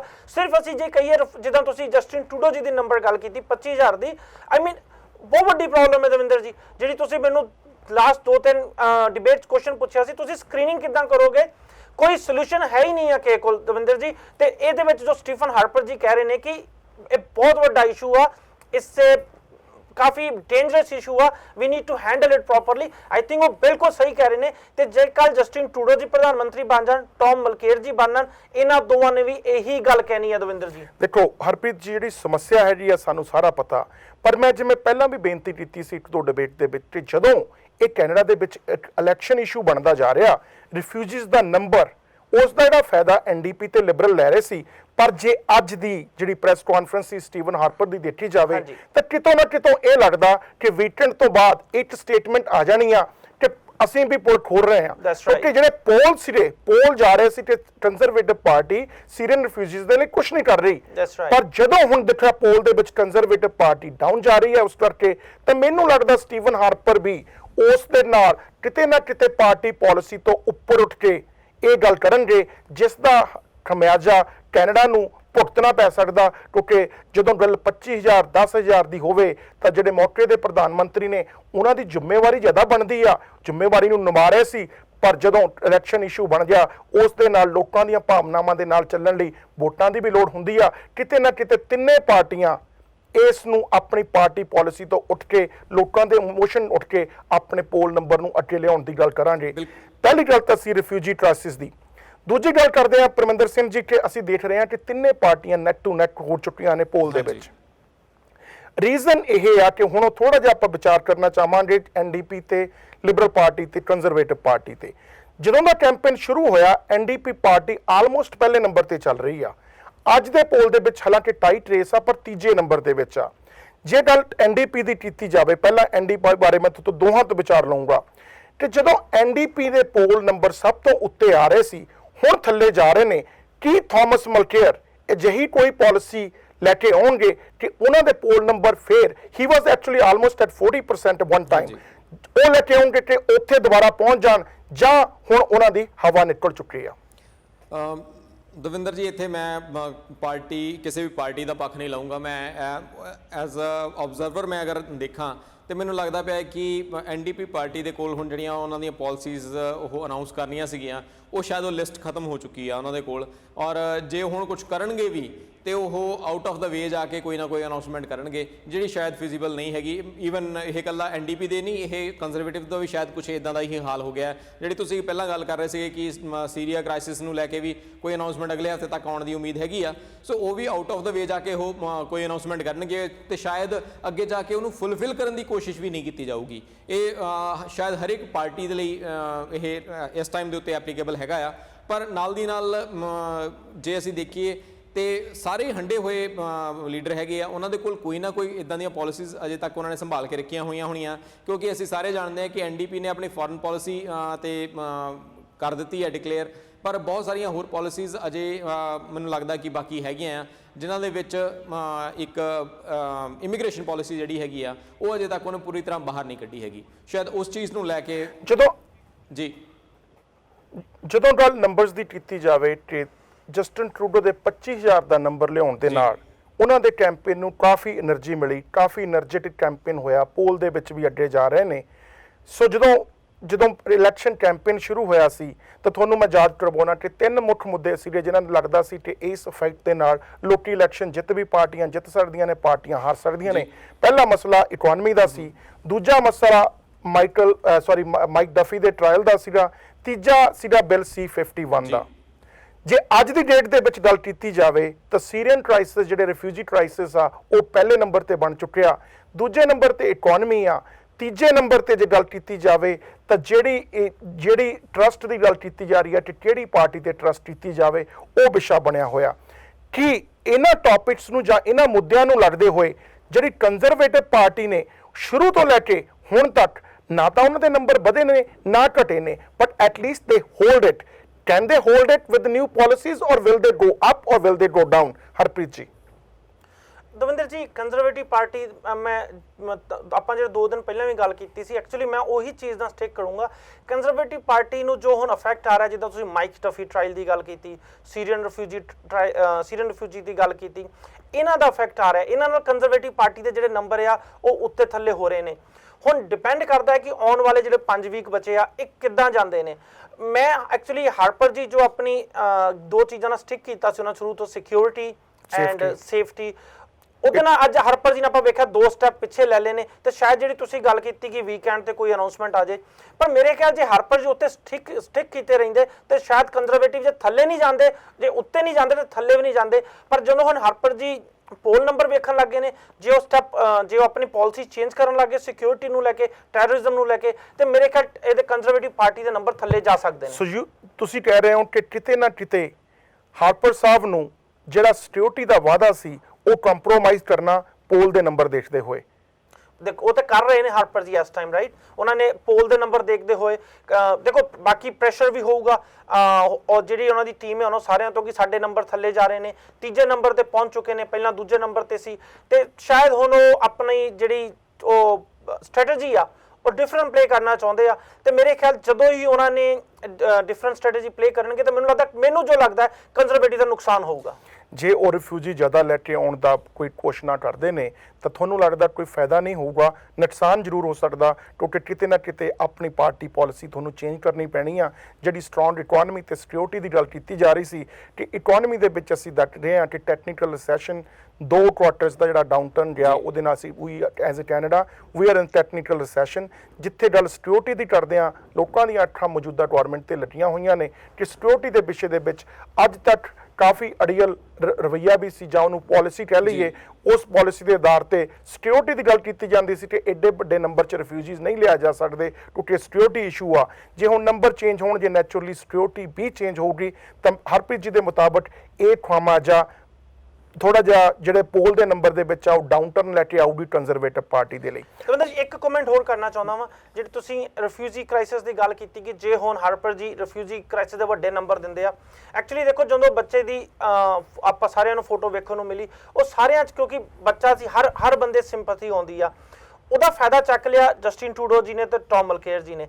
ਜੇ ਹੁਣ ਸਟੀਫਨ ਹਾਰਪਰ ਜੀ ਚੇਂਜ ਵੀ ਕਰਦੇ ਆ, ਇਹਨਾਂ ਨੂੰ ਸਿੰਪੈਥੀ ਤਾਂ ਨਹੀਂ ਮਿਲੂਗੀ ਕੈਨੇਡੀਅਨਸ ਦੀ, ਪਰ ਜਿਹੜੇ ਇਹਨਾਂ ਦੇ ਵੋਟਰ ਸੀ, ਜਿਹੜੇ ਇਹਨਾਂ ਦੇ ਵੋਟਰ ਇਹਨਾਂ ਨੂੰ ਸਟਿਕ ਕੀਤੇ ਹੋਏ ਸੀ ਸਿਕਿਉਰਿਟੀ ਕਰਕੇ, ਉਹ ਸ਼ਾਇਦ ਟੁੱਟ ਕੇ ਲਿਬਰਲ ਜਾਂ ਐਨਡੀਪੀ ਵੱਲ ਜਾ ਸਕਦੇ। ਬਿਲਕੁਲ ਦਵਿੰਦਰ ਜੀ, ਇਹ ਗੱਲ ਮੈਂ ਵੀ ਐਡ ਕਰਨੀ ਚਾਹੂੰਗਾ ਕਿ ਅਗਰ ਅਸੀਂ ਥੋੜਾ ਜਿਹਾ ਸਿਨੈਰੀਓ, ਅਸੀਂ ਇਕੱਲਾ ਇਹ ਨਹੀਂ ਕਹਿੰਦੇ ਕਿ ਕੈਨੇਡਾ ਨੂੰ ਜਿਹੜੇ ਸੀਰੀਅਨ ਰਿਫਿਊਜੀ ਉਹ ਲੈ ਕੇ ਆਉਣਗੇ, ਉਹਦੇ ਨਾਲ ਖਤਰਾ ਹੈਗਾ ਹੈ। ਬਿਲਕੁਲ ਸ਼ਾਇਦ ਜਰਮਨੀ ਦੇ ਵਿੱਚ ਇੱਕ ਆਲਰੇਡੀ ਰਿਪੋਰਟ ਆ ਚੁੱਕੀ ਹੈ, ਜਰਮਨੀ ਦੇ ਜਿਹੜੀ ਇੰਟਰਨਲ ਸਿਕਿਉਰਿਟੀ ਏਜੰਸੀ ਹੈਗੀ ਆ, ਉਹਨਾਂ ਵੱਲੋਂ ਆਲਰੇਡੀ ਕਿਹਾ ਗਿਆ ਹੈ ਕਿ ਸੀਰੀਅਨ ਰਿਫਿਊਜੀ ਜਿਹੜੇ ਹੈਗੇ ਆ ਉਹਨਾਂ ਨੂੰ ਭੜਕਾਇਆ ਜਾ ਰਿਹਾ ਜਾਂ ਉਹਨਾਂ ਨਾਲ ਕੰਟੈਕਟ ਕਰਨ ਦੀ ਕੋਸ਼ਿਸ਼ ਕੀਤੀ ਜਾ ਰਹੀ ਹੈ ਕਿ ਉਹਨਾਂ ਦੇ ਵਿੱਚੋਂ ਅਗਰ ਕੋਈ ਉਹਨਾਂ ਦੀ ਇਸਲਾਮਿਕ ਸਟੇਟ ਵਰਗੇ ਜਿਹੜੀਆਂ ਜਥੇਬੰਦੀਆਂ ਹੈਗੀਆਂ ਉਹਨਾਂ ਨਾਲ ਜੁੜ ਸਕਦਾ ਜਾਂ ਕੱਟੜਪੰਥੀ ਜਿਹੜੀਆਂ ਜਥੇਬੰਦੀਆਂ ਉਹਨਾਂ ਨਾਲ ਜੁੜ ਸਕਦਾ ਹੈ ਤਾਂ ਉਹਨਾਂ ਨੂੰ ਜੋੜਨ ਦੀ ਕੋਸ਼ਿਸ਼ ਕੀਤੀ ਜਾਵੇ।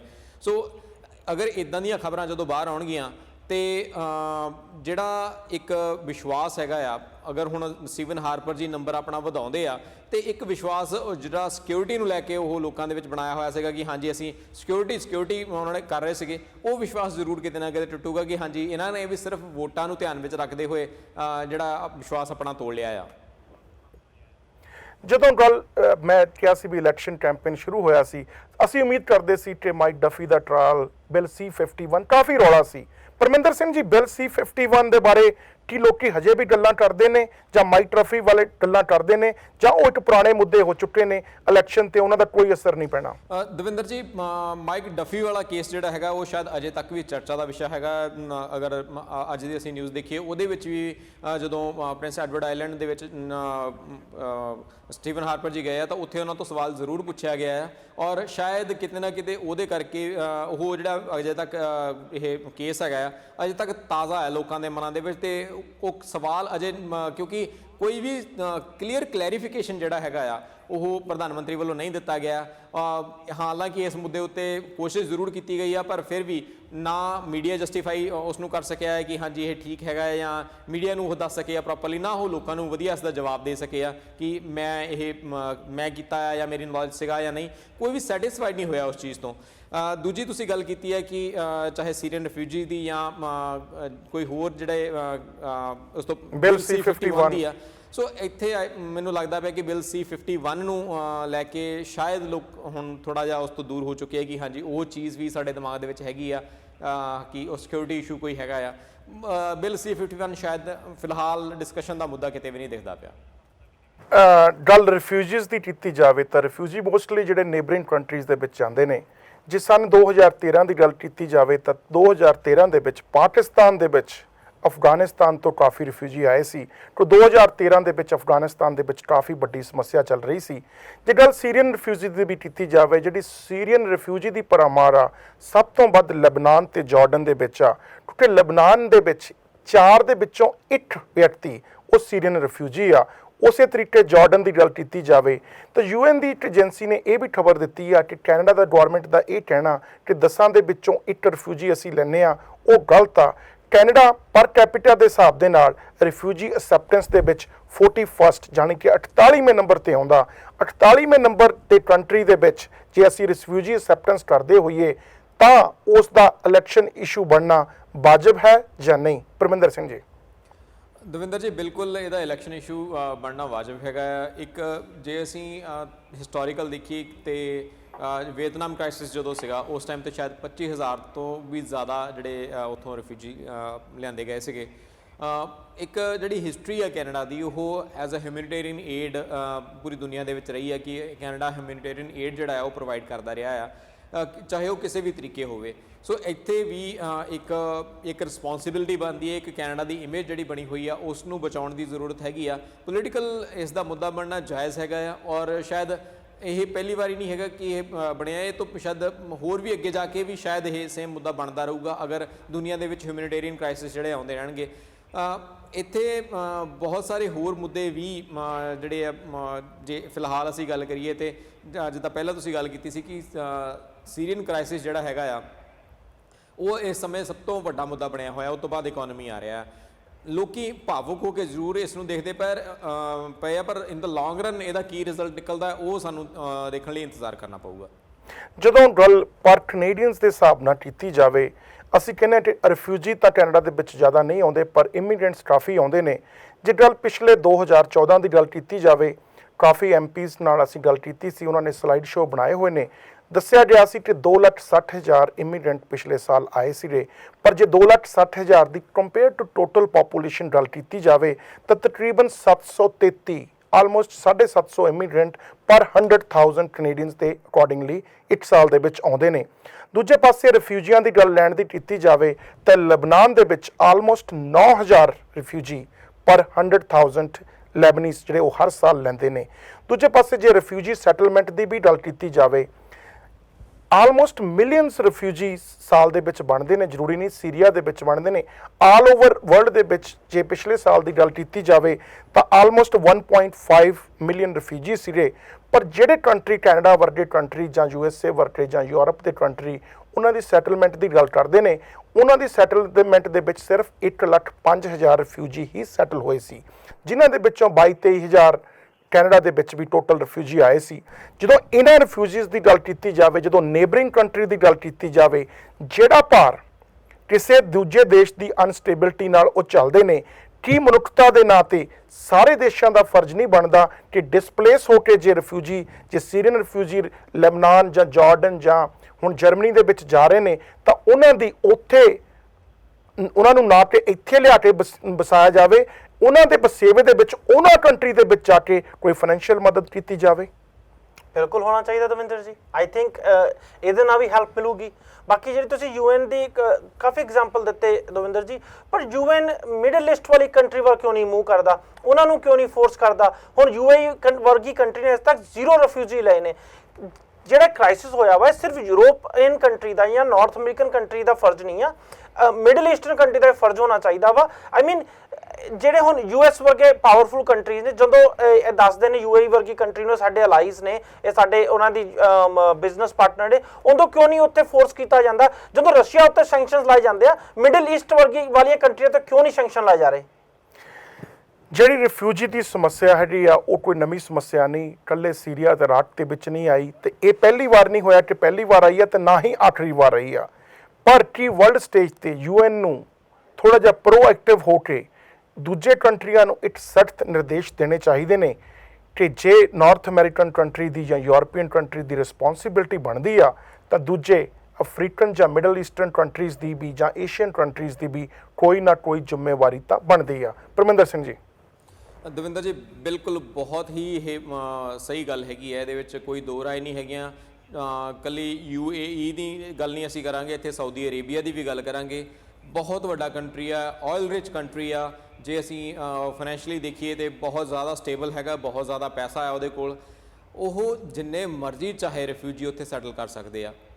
ਮੈਨੂੰ ਸੁਣਨ ਦੇ ਵਿੱਚ ਆਇਆ ਸੀਗਾ ਕਿ ਉੱਥੇ ਉਹਨਾਂ ਦੇ ਕੋਲ ਇੱਦਾਂ ਦੀ ਅਰੇਂਜਮੈਂਟ ਹੈਗੀ ਆ ਕਿ 3 ਲੱਖ ਤੋਂ ਜ਼ਿਆਦਾ ਲੋਕਾਂ ਨੂੰ ਉਹ ਇੱਕੋ ਟਾਈਮ ਦੇ ਉੱਤੇ ਅਸੈਪਟ ਕਰ ਸਕਦੇ ਆ, ਬਟ ਉਹ ਨਹੀਂ ਕਰ ਰਹੇ। ਉਹ ਕਿਸ ਚੀਜ਼ ਦਾ ਇੰਤਜ਼ਾਰ ਕਰ ਰਹੇ ਆ ਇਹ ਸਾਨੂੰ ਨਹੀਂ ਪਤਾ, ਪਰ UN ਨੂੰ ਇੱਥੇ ਬਿਲਕੁਲ ਤੁਹਾਡੀ ਗੱਲ ਸਹੀ ਆ ਕਿ ਇੱਥੇ ਐਕਟਿਵ ਹੋ ਕੇ ਥੋੜਾ ਜਿਹਾ ਪ੍ਰੈਸ਼ਰਾਈਜ਼ ਜਿਹੜਾ ਆ ਉਹ ਕਰਨਾ ਪੈਣਾ ਆ। ਅਮਰੀਕਾ ਮੈਨੂੰ ਨਹੀਂ ਸਮਝ ਲੱਗਦੀ ਵੀ ਕਿ ਮਿਡਲ ਈਸਟ ਕੰਟਰੀਜ਼ ਦੇ ਉੱਤੇ ਜ਼ੋਰ ਕਿਉਂ ਨਹੀਂ ਪਾ ਰਿਹਾ ਕਿ ਉਹ ਵੀ ਕੁਝ ਥੋੜੇ ਜਿਹੜੇ ਰਿਫਿਊਜੀ ਹੈਗੇ ਉਹਨਾਂ ਨੂੰ ਉੱਥੇ ਅਸੈਪਟ ਕਰਨ। ਇਹ ਦਵਿੰਦਰ ਜੀ ਇੱਕ ਚੀਜ਼, ਇੱਕ ਸਟੇਬਿਲਿਟੀ, ਇੱਕ ਮਿੰਟ ਹਰਪ੍ਰੀਤ ਜੀ, ਇੱਕ ਸਟੇਬਿਲਿਟੀ ਜਿਹੜੀ ਹੈਗੀ ਆ ਉਹ ਇਕੁਅਲੀ ਡਿਵਾਈਡ ਹੋਊਗੀ। ਤੇ ਮੈਂ ਇਹ ਸਮਝਦਾ ਕਿ ਇੱਕ ਦੁਨੀਆ ਦੇ ਵਿੱਚ ਇੱਕ ਤਾਂ ਜਿਹੜਾ ਪੀਸ ਹੈਗਾ ਉਹ ਵੀ ਮੇਨਟੇਨ ਹੋਊਗਾ, ਨਾਲ ਦੀ ਨਾਲ ਇਕਨੋਮਿਕ ਸਟੇਬਿਲਿਟੀ ਵੀ ਆਊਗੀ। ਰਵਿੰਦਰ ਜੀ ਇੱਕ ਚੀਜ਼ ਹੋਰ ਇੱਥੇ ਮੈਂ ਡਿਸਕਸ ਕਰਨਾ ਚਾਹੁੰਦਾ ਵਾਂ। ਰਵਿੰਦਰ ਜੀ ਨੇ ਸਾਊਦੀ ਅਰਬ ਦਾ ਐਗਜ਼ਾਮਪਲ ਦਿੱਤਾ, 0 ਰਿਫਿਊਜੀ, ਪਰ ਜਦੋਂ ਸਾਊਦੀ ਅਰਬ ਦੇ ਬਿਜ਼ਨਸਮੈਨ ਯੂਰਪ 'ਚ, ਅਮਰੀਕਾ 'ਚ, ਕੈਨੇਡਾ 'ਚ ਬਿਜ਼ਨਸ ਖਰੀਦਣ ਆਉਂਦੇ ਆ, ਤੇ ਉਦੋਂ ਕੀ ਇਹਨਾਂ ਗੌਰਮੈਂਟਾਂ ਦਾ ਫਰਜ਼ ਨਹੀਂ ਬਣਨਾ ਚਾਹੀਦਾ ਇਹਨਾਂ ਨਾਲ ਗੱਲ ਕਰਨਾ? ਜੇ ਇਹ ਰਿਫਿਊਜੀ ਨਹੀਂ ਲੈਂਦੇ, ਜਦੋਂ ਵਰਲਡ ਕ੍ਰਾਈਸਿਸ ਆਇਆ ਪਿਆ ਹੈਲਪ ਨਹੀਂ ਕਰਨ ਦੇ, ਤੇ ਕਿਤੇ ਨਾ ਕਿਤੇ ਸਾਨੂੰ, ਜਿੱਦਾਂ ਥੋਮਸ ਮੈਲਕੇਰ ਜੀ ਗੱਲ ਕਰ ਰਹੇ ਨੇ ਕਿ ਅਸੀਂ ਜਾਂ ਐਕਚੁਅਲੀ ਸਾਰੇ ਲੀਡਰ ਜਿਹਨੇ ਪੋਲੀਟੀਸ਼ੀਅਨ ਗੱਲ ਕਰ ਰਹੇ ਕਿ ਇਹਨਾਂ ਨੂੰ ਇਹ ਗੱਲ ਨਹੀਂ ਕਰਨੀ ਚਾਹੀਦੀ ਕਿ ਅਸੀਂ ਸਾਊਦੀ ਅਰੇਬੀਆ ਨਾਲ ਵੀ ਇਹ ਮੁੱਦੇ ਉਠਾਵਾਂਗੇ ਕਿ ਤੁਸੀਂ ਰਿਫਿਊਜੀ ਕਿਉਂ ਨਹੀਂ ਲੈ ਰਹੇ? ਦੇਖੋ, ਮੈਂ 1 ਮਿੰਟ ਪਹਿਲਾਂ ਹੀ ਇਹ ਗੱਲ ਕੀਤੀ ਸੀ ਕਿ ਜਿਹੜੇ ਨੇਬਰਿੰਗ ਕੰਟਰੀਜ਼ ਹੁੰਦੇ ਨੇ, ਜਿੱਦੇ ਕਿਸੇ ਨੇਬਰਿੰਗ ਕੰਟਰੀ ਦੇ ਵਿੱਚ ਪ੍ਰੋਬਲਮ ਆਉਂਦੀ ਆ ਮੋਸਟਲੀ ਰਿਫਿਊਜੀ ਦੂਜੇ ਨੇਬਰਿੰਗ ਕੰਟਰੀ ਦੇ ਵਿੱਚ ਜਾਂਦੇ ਨੇ ਗਵਾਂਢ country ਅਫਗਾਨਿਸਤਾਨ ਤੋਂ ਪਾਕਿਸਤਾਨ ਦੇ ਵਿੱਚ ਗਏ ਸੀਗੇ ਪਰ ਮੇਰਾ ਇਹੀ ਜਿਹੜਾ ਵਿਚਾਰ ਸੀ ਕਿਤੇ ਨਾ ਕਿਤੇ ਫੇਲ ਵੀ ਹੋ ਜਾਂਦਾ। ਹੁਣ ਤੁਸੀਂ ਮਿਡਲ ਈਸਟਰਨ ਕੰਟਰੀ ਦੀ ਗੱਲ ਕੀਤੀ ਆ, ਕੁਵੈਤ ਦੀ ਗੱਲ ਕਰ ਲਓ, ਸਾਊਦੀ ਅਰੇਬੀਆ ਦੀ ਕਰ ਲਓ। ਕੁਵੈਤ ਦੇ ਨਾਲ ਇਰਾਕ ਲੱਗਦਾ, ਇਰਾਕ ਚੋਂ ਰਿਫਿਊਜੀ ਇੰਨੇ ਜਾਂਦੇ ਨੇ, ਕੁਵੈਤ ਨੇ ਅੱਜ ਤੱਕ ਕਿੰਨੇ ਰਿਫਿਊਜੀ ਲਏ ਨੇ? 0। ਦੂਜੇ ਪਾਸੇ ਸਾਊਦੀ ਅਰੇਬੀਆ ਦੇ ਨਾਲ ਸੀਰੀਆ ਦੇ ਉਹਨਾਂ ਦੇ ਬਾਰਡਰ ਲੱਗਦੇ ਨੇ, ਜਾਣਾ ਬਹੁਤ ਸੌਖਾ, 0। ਦੂਜੇ ਪਾਸੇ ਅਸੀਂ ਮਿਡਲ ਈਸਟਰਨ ਕੰਟਰੀ ਨੂੰ ਫੜ ਲੈਂਦੇ ਆ। ਗੱਲ ਇਜ਼ਰਾਈਲ ਦੀ ਕਰਦੇ ਆ। ਇਜ਼ਰਾਈਲ ਦੇ ਨਾਲ ਕੈਨੇਡਾ ਤੇ ਅਮਰੀਕਾ ਦੇ ਰਿਲੇਸ਼ਨ ਬਹੁਤ ਚੰਗੇ ਨੇ, ਯੂਰਪੀਅਨ ਕੰਟਰੀ ਦੇ ਵਿੱਚ ਵੀ ਰਿਲੇਸ਼ਨ ਬਹੁਤ ਚੰਗੇ ਨੇ। ਲਬਨਾਨ ਦੇ ਨਾਲ ਜਿਹੜਾ ਰੌਲਾ ਚੱਲ ਰਿਹਾ, ਉੱਥੋਂ ਰਿਫਿਊਜੀ ਆ ਕੇ ਲਬਨਾਨ ਦੇ ਵਿੱਚ, ਸੀਰੀਆ ਤੋਂ ਜਾ ਕੇ ਲਬਨਾਨ ਦੇ ਵਿੱਚ ਬਸ ਰਹੇ ਨੇ, ਇਜ਼ਰਾਈਲ ਦੇ ਵਿੱਚ 0। ਕੀ ਫਰਜ਼ ਬਣਦਾ ਕਿ ਜਦੋਂ ਅਮਰੀਕਨ ਗਵਰਨਮੈਂਟ ਦੀ ਗੱਲ ਕੀਤੀ ਜਾਵੇ ਜਾਂ ਕੈਨੇਡੀਅਨ ਗਵਰਨਮੈਂਟ ਦੀ, ਕਿ ਜਦੋਂ ਇਜ਼ਰਾਈਲ ਨਾਲ ਇੰਨੇ ਸੰਬੰਧ ਉੱਚੇ ਕਰਦੇ ਨੇ, ਇਹ ਦੱਸਣ ਦੀ ਲੋੜ ਆ ਕਿ ਹਿਊਮੈਨਿਟੇਰੀਅਨ ਗਰਾਊਂਡ ਦੇ ਵਿੱਚ ਜੇ ਤੁਸੀਂ ਡਿਸਪਲੇਸ ਕਰਦੇ ਹੋ ਤਾਂ ਤੁਹਾਨੂੰ ਰਿਫਿਊਜੀ ਅਸੈਪਟ ਵੀ ਕਰਨੇ ਚਾਹੀਦੇ ਨੇ। ਬਿਲਕੁਲ ਕਰਨੇ ਚਾਹੀਦੇ ਨੇ ਤੇ ਇਹ ਫੋਰਸ ਵੀ ਹੋਣਾ ਚਾਹੀਦਾ ਵਾ। ਤੁਸੀਂ ਆਈ ਥਿੰਕ ਐਕਚੁਅਲੀ ਪਹਿਲਾਂ ਤੇ ਇੱਥੇ ਦਵਿੰਦਰ ਜੀ UN ਦਾ ਰੋਲ ਬਣਦਾ ਵਾ। ਉਸ ਤੋਂ ਬਾਅਦ ਜਿਹੜੀ ਕੰਟਰੀਜ਼ ਨੇ ਪਾਵਰਫੁਲ ਕੰਟਰੀਜ਼, ਜਰਮਨੀ ਹੋ ਗਏ, USA ਹੋ ਗਈ ਜਾਂ ਕੈਨੇਡਾ ਵੀ, ਜੇ ਆਪਣੇ ਆਪ ਨੂੰ ਅਸੀਂ G7 ਜਿੰਨੇ ਵੀ ਕੰਟਰੀ ਇਹਨਾਂ ਨੂੰ ਗੱਲ ਕਰਨੀ ਚਾਹੀਦੀ ਆ। They should force. So Parminder Singh ji, UN ਨੂੰ ਚਾਹੀਦਾ ਕਿ ਜਿਹੜੇ ਕੰਟਰੀਜ਼ ਦਾ ਮੈਂ ਨਾਂ ਲਿਆ, ਜੇ 0 ਰਿਫਿਊਜੀ ਲੈਂਦੇ ਨੇ ਤਾਂ ਕੋਟੇ ਦੇ ਆਧਾਰ ਤੇ ਉਹਨਾਂ ਦਾ ਵੀ ਰਿਫਿਊਜੀਆਂ ਨੂੰ ਲੈਣ ਦਾ ਕੋਈ ਨਾ ਕੋਈ ਹਿਊਮੈਨਿਟੇਰੀਅਨ ਗਰਾਊਂਡ ਤੇ ਇੱਕ ਜਿਹੜਾ ਇਸ ਨੇ ਸੰਬੰਧ ਬਣਦਾ ਜਾਂ ਹੱਕ ਬਣਦਾ ਉਹ ਹੋਣਾ ਚਾਹੀਦਾ ਜਾਂ ਨਹੀਂ? ਬਿਲਕੁਲ ਹੋਣਾ ਚਾਹੀਦਾ ਹੈ ਦਵਿੰਦਰ ਜੀ। ਇਹ ਹਮੇਸ਼ਾ ਤੋਂ ਜੇ ਪਾਲਿਸੀ ਇਹ ਕੁਝ ਕੰਟਰੀਜ਼ ਲਈ ਹੈਗੀ ਆ ਤਾਂ ਮੇਰੇ ਹਿਸਾਬ ਨਾਲ ਬਾਕੀ ਕੰਟਰੀਜ਼ ਲਈ ਵੀ ਹੋਣੀ ਚਾਹੀਦੀ ਆ। ਔਰ ਅਗਰ ਇਹ ਆਇਲ ਰਿਚ ਕੰਟਰੀ, ਅਸੀਂ ਇਹ ਵੀ ਨਹੀਂ ਕਹਿ ਸਕਦੇ ਕਿ ਹਾਂਜੀ ਉਹਨਾਂ ਕੋਲ ਕੋਈ ਬਹਾਨਾ ਹੋਵੇ। ਉਹਨਾਂ ਕੋਲ ਕੋਈ ਬਹਾਨਾ ਨਹੀਂ ਹੈਗਾ। ਉਹਨਾਂ ਦੇ ਕੋਲ ਆਲਰੇਡੀ ਉਹਨਾਂ ਦੀ ਇਕਨੋਮੀ ਸਟੇਬਲ ਆ, ਆਇਲ ਉਹਨਾਂ ਕੋਲ ਅਬੰਡੈਂਟ ਹੈਗਾ ਆ, ਉਹਨਾਂ ਦੀ ਇਕਨੋਮੀ ਬਹੁਤ ਜ਼ਿਆਦਾ ਸਟਰੋਂਗ ਆ। ਜੇ ਉਹਨਾਂ ਦੀ ਕਰੰਸੀ ਦੀ ਗੱਲ ਕਰੀਏ, ਉਹ ਵਰਲਡ ਦੇ ਵਿੱਚ ਸਭ ਤੋਂ ਜ਼ਿਆਦਾ ਸਟਰੋਂਗ ਹੈਗੀ ਆ। ਸੋ ਕੋਈ ਵੀ ਉਹਨਾਂ ਕੋਲ ਪਰਟੀਕੂਲਰ ਰੀਜ਼ਨ, ਜੇ ਉਹਨਾਂ ਦੀ ਆਬਾਦੀ ਵੀ ਕਹਿ ਲਈਏ ਵੀ ਉਹਨਾਂ ਦੀ ਐਕਸਪੋਨੈਂਸ਼ੀਅਲੀ ਆਬਾਦੀ ਵੱਧ ਹੈਗੀ ਆ, ਉਹ ਵੀ ਨਹੀਂ ਹੈਗੀ। ਸੋ ਬੜੇ ਆਰਾਮ ਦੇ ਨਾਲ ਉਹ ਉੱਥੇ ਰਿਫਿਊਜੀਜ਼ ਨੂੰ ਅਸੈਪਟ ਵੀ ਕਰ ਸਕਦੇ ਆ, ਉਹਨਾਂ ਨੂੰ ਸਸਟੇਨ ਵੀ ਕਰ ਸਕਦੇ ਆ ਤੇ ਉਹਨਾਂ ਨੂੰ ਅੱਗੇ ਉੱਥੇ ਵਸਣ ਦੇ ਵਿੱਚ ਮਦਦ ਵੀ ਕਰ ਸਕਦੇ ਆ। ਪਰ ਉਹ ਨਹੀਂ ਕਰਨਾ ਚਾਹ ਰਹੇ। ਜਦੋਂ ਗੱਲ ਸੈਟਲਮੈਂਟ ਦੀ ਕੀਤੀ ਜਾਵੇ, ਜਿਵੇਂ ਹੁਣ ਸੀਰੀਆ ਤੇ ਇਰਾਕ ਤੋਂ ਰਿਫਿਊਜੀਆਂ ਨੂੰ ਫਲਾਈ ਕਰਨਾ ਜਾਂ 에ਅਰ ਫਲਾਈ ਕਰਨਾ ਕਾਫੀ ਔਖਾ ਕੈਨੇਡਾ ਦੇ ਲਈ, ਪਰ ਨੇਬਰਿੰਗ ਕੰਟਰੀਜ਼ ਦੇ ਵਿੱਚ ਉਹ ਜਾ ਰਹੇ ਨੇ। ਜਿਵੇਂ ਹੰਗਰੀ ਦਾ ਸਹਾਰਾ ਟਰਕੀ ਦੇ ਵਿੱਚ ਜਾਂਦੇ ਨੇ, ਸ਼ਾਇਦ ਉਹ ਕੰਟਰੀ ਥੋੜਾ ਬਹੁਤ ਇਕਨੋਮਿਕ ਕ੍ਰਾਈਸਿਸ ਦੇ ਵਿੱਚ ਵੀ ਜਾ ਸਕਦੇ ਨੇ ਜਿੰਨੀ ਤਾਦਾਦ ਦੇ ਵਿੱਚ ਉੱਥੇ ਰਿਫਿਊਜੀ ਜਾ ਰਹੇ ਨੇ।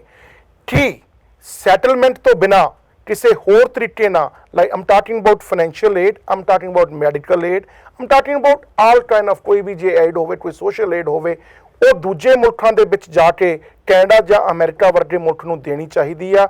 ਜਾਂ ਜੇ ਰਿਫਿਊਜੀਆਂ ਦੀ ਮਦਦ ਕਰਨੀ ਆ ਤਾਂ ਉਸ ਨੂੰ ਕੈਨੇਡਾ ਦੇ ਜਾਂ ਅਮਰੀਕਨ ਵਸਨੀਕ ਬਣਾ ਕੇ ਹੀ ਮਦਦ ਕੀਤੀ ਜਾ ਸਕਦੀ ਆ? ਬਿਲਕੁਲ ਏਡ ਦੇਣੀ ਚਾਹੀਦੀ ਹੈ। ਇੱਕ ਐਗਜ਼ਾਮਪਲ ਮੈਂ ਹੋਰ ਦੇਣਾ ਚਾਹੂੰਗਾ ਦਵਿੰਦਰ ਜੀ। ਆਪਾਂ ਸਾਰੇ ਜੋ ਗ੍ਰੀਸ ਨਾਲ ਹੁਣ ਹੋਇਆ ਸੀ, ਜੋ ਗ੍ਰੀਸ ਦੀ ਫਾਈਨੈਂਸ਼ੀਅਲ ਸਿਚੁਏਸ਼ਨ ਆਪਾਂ ਸਾਰਿਆਂ ਨੂੰ ਪਤਾ ਵਾ, ਗ੍ਰੀਸ ਵਿੱਚ ਵੀ ਸੀਰੀਆ ਦੇ ਰਿਫਿਊਜੀ ਜਾ ਰਹੇ ਨੇ। ਉਹ ਕੰਟਰੀ ਜਿਹੜਾ ਆਪ ਹੀ ਆਪਣੀ ਇਕਨੋਮੀ ਨਾਲ ਜੂਝ ਰਿਹਾ, ਜੇ ਉਹ ਰਿਫਿਊਜੀ ਰਹਿ ਸਕਦਾ ਤੇ ਜਿਹੜੀ ਮਿਡਲ ਈਸਟਰਨ ਕੰਟਰੀ ਆ ਇਹ ਕਿਉਂ ਨਹੀਂ ਲੈਂਦੇ? ਇਹ ਬਿਗ ਕੁਐਸਚਨ ਆ। ਤੁਸੀਂ ਏਡ ਦੀ ਗੱਲ ਕੀਤੀ, ਮੈਂ ਤੇ ਆਂਦਾ ਕਿ ਇਹ ਟਾਈਮ ਆ ਗਿਆ ਕਿ ਸਾਰੀ ਕੰਟਰੀਜ਼ ਨੂੰ ਮਿਲ ਕੇ, UN ਨੂੰ ਮਿਲ ਕੇ ਆਈਸਿਸ ਦੇ ਖਿਲਾਫ ਆਪਰੇਸ਼ਨ, ਮਿਲਟਰੀ ਐਕਸ਼ਨ ਲੈਣਾ ਚਾਹੀਦਾ ਹੈ। ਇਹ ਮਸਟ ਆ। ਤੇ ਤੁਸੀਂ ਜਿਹੜੀ ਏਡ ਦੀ ਗੱਲ ਕਰ ਰਹੇ ਜੋ 100% ਦਵਿੰਦਰ ਜੀ, ਚਾਹੇ ਮੈਡੀਕਲ ਏਡ ਹੋਵੇ ਚਾਹੇ ਜਿੱਦਾਂ ਦੀ ਮਰਜ਼ੀ ਏਡ ਹੋਵੇ, ਉੱਥੇ ਕੰਮ ਕਰਨਾ ਚਾਹੀਦਾ ਵਾ।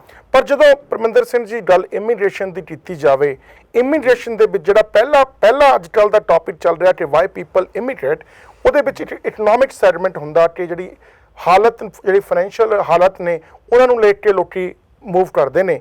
ਦੂਜੇ ਪਾਸੇ ਸਿਕਿਉਰਿਟੀ ਦਾ ਵੀ ਆਉਂਦਾ, ਸਿਕਿਉਰਿਟੀ ਦੇ ਨਾਲ ਲੋਕੀ ਉੱਥੇ ਜਦੋਂ ਇਨਸਿਕਿਉਰ ਹੋ ਜਾਂਦੇ ਨੇ ਤਾਂ ਦੂਜੇ ਦੇਸ਼ਾਂ ਦੇ ਵਿੱਚ ਇਮੀਗ੍ਰੇਟ ਕਰਦੇ ਨੇ। ਕੀ ਜਦੋਂ ਰਿਫਿਊਜੀ ਦੀ ਗੱਲ ਕੀਤੀ ਜਾਵੇ, ਰਿਫਿਊਜੀ ਦਾ ਕੋਈ ਇਕਨੋਮਿਕ ਆਧਾਰ ਤਾਂ ਨਹੀਂ ਹੁੰਦਾ? ਦੇਸ਼ ਦੇ ਜਿਹੜੀਆਂ ਹਾਲਤ ਨੇ ਜਿਹਦੇ ਵਿੱਚ ਸਿਕਿਉਰਿਟੀ ਮੇਨ ਇਸ਼ੂ ਹੁੰਦਾ, ਉਸ ਦੇ ਨਾਲ ਰਿਫਿਊਜੀ ਡਿਸਪਲੇਸ ਹੁੰਦੇ ਨੇ। ਪਰ ਮੌਕਾ ਇਹ ਆ ਚੁੱਕਿਆ ਜਦੋਂ ਯੂਰਪੀਅਨ ਕੰਟਰੀ ਬਲੇਮ ਕਰ ਰਹੇ ਨੇ ਕਿ ਜਿਹੜੇ ਰਿਫਿਊਜੀ ਸਾਡੇ ਕੰਟਰੀ 'ਚ ਆ ਰਹੇ ਨੇ ਉਹਨਾਂ ਦੇ ਨਾਲ ਕਿਤੇ ਨਾ ਕਿਤੇ ਇਕਨੋਮਿਕ ਸੈਗਮੈਂਟ ਵੀ ਜੁੜਿਆ ਹੋਇਆ, ਕਿਉਂਕਿ ਰਿਫਿਊਜੀ ਸਿਰਫ ਸੀਰੀਆ ਨਹੀਂ ਛੱਡਣਾ ਚਾਹੁੰਦੇ, ਪਰ ਜਿਹੜਾ ਅਗਲਾ ਦੇਸ਼ ਪਿਕ ਕਰਨਾ ਚਾਹੁੰਦੇ ਆ ਜਿੱਥੇ ਦੀ ਇਕਨੋਮੀ ਗੁੱਡ ਹੋਵੇ। ਕਿਹਾ ਜਾ ਸਕਦਾ ਕਿ ਜੇ ਉਹ ਵਧੀਆ ਇਕਨੋਮੀ ਵਰਗੇ ਮੁਲਕ ਦੇ ਵਿੱਚ ਜਾਣਾ ਚਾਹੁੰਦੇ ਨੇ, ਕਿਉਂ ਜਰਮਨੀ ਤੇ ਜਾਂ ਫਰਾਂਸ ਦੇ ਵਿੱਚ ਜਾਣਾ ਚਾਹੁੰਦੇ ਨੇ? ਟਰਕੀ ਤੇ ਹੰਗਰੀ ਨੂੰ ਸਿਰਫ ਇੱਕ ਟ੍ਰਾਂਜ਼ਿਟ ਰੂਟ ਕਿਉਂ ਬਣਾਉਣਾ ਚਾਹੁੰਦੇ ਨੇ? ਕੀ ਇਹ ਮੌਕਾ ਆ ਚੁੱਕਿਆ ਜਾਂ ਤਬਦੀਲੀ ਆ ਚੁੱਕੀ ਆ? ਜਿਹੜੀ ਇਮੀਗ੍ਰੇਸ਼ਨ ਦਾ ਜਿਹੜਾ ਸੈਗਮੈਂਟ ਹੁੰਦਾ ਸੀ ਇਕਨੋਮੀ ਨੰਬਰ 1 ਤੇ ਆ, ਕੀ ਰਿਫਿਊਜੀ ਕਿਤੇ ਨਾ ਕਿਤੇ ਇਕਨੋਮਿਕ ਹਾਲਤ ਕਰਕੇ ਤਾਂ ਉਸ ਰਿਫਿਊਜੀ ਜਾਂ ਡਿਸਪਲੇਸਮੈਂਟ ਦਾ ਸਹਾਰਾ ਤਾਂ ਨਹੀਂ ਲੈ ਰਹੇ? ਦਵਿੰਦਰ ਜੀ ਬਹੁਤ ਵਧੀਆ ਕੁਐਸਚਨ ਆ, ਬਟ ਅਸੀਂ ਇੱਕ ਚੀਜ਼ ਵੱਲ ਨਜ਼ਰ ਮਾਰੀਏ, ਉਹ ਸਭ ਤੋਂ ਵੱਡੀ ਹੈ ਕਿ ਕਿਹਨਾਂ ਹਾਲਾਤਾਂ ਦੇ ਵਿੱਚੋਂ ਨਿਕਲ ਕੇ ਉਹ ਉੱਥੇ ਜਾਂਦੇ ਪਏ ਆ।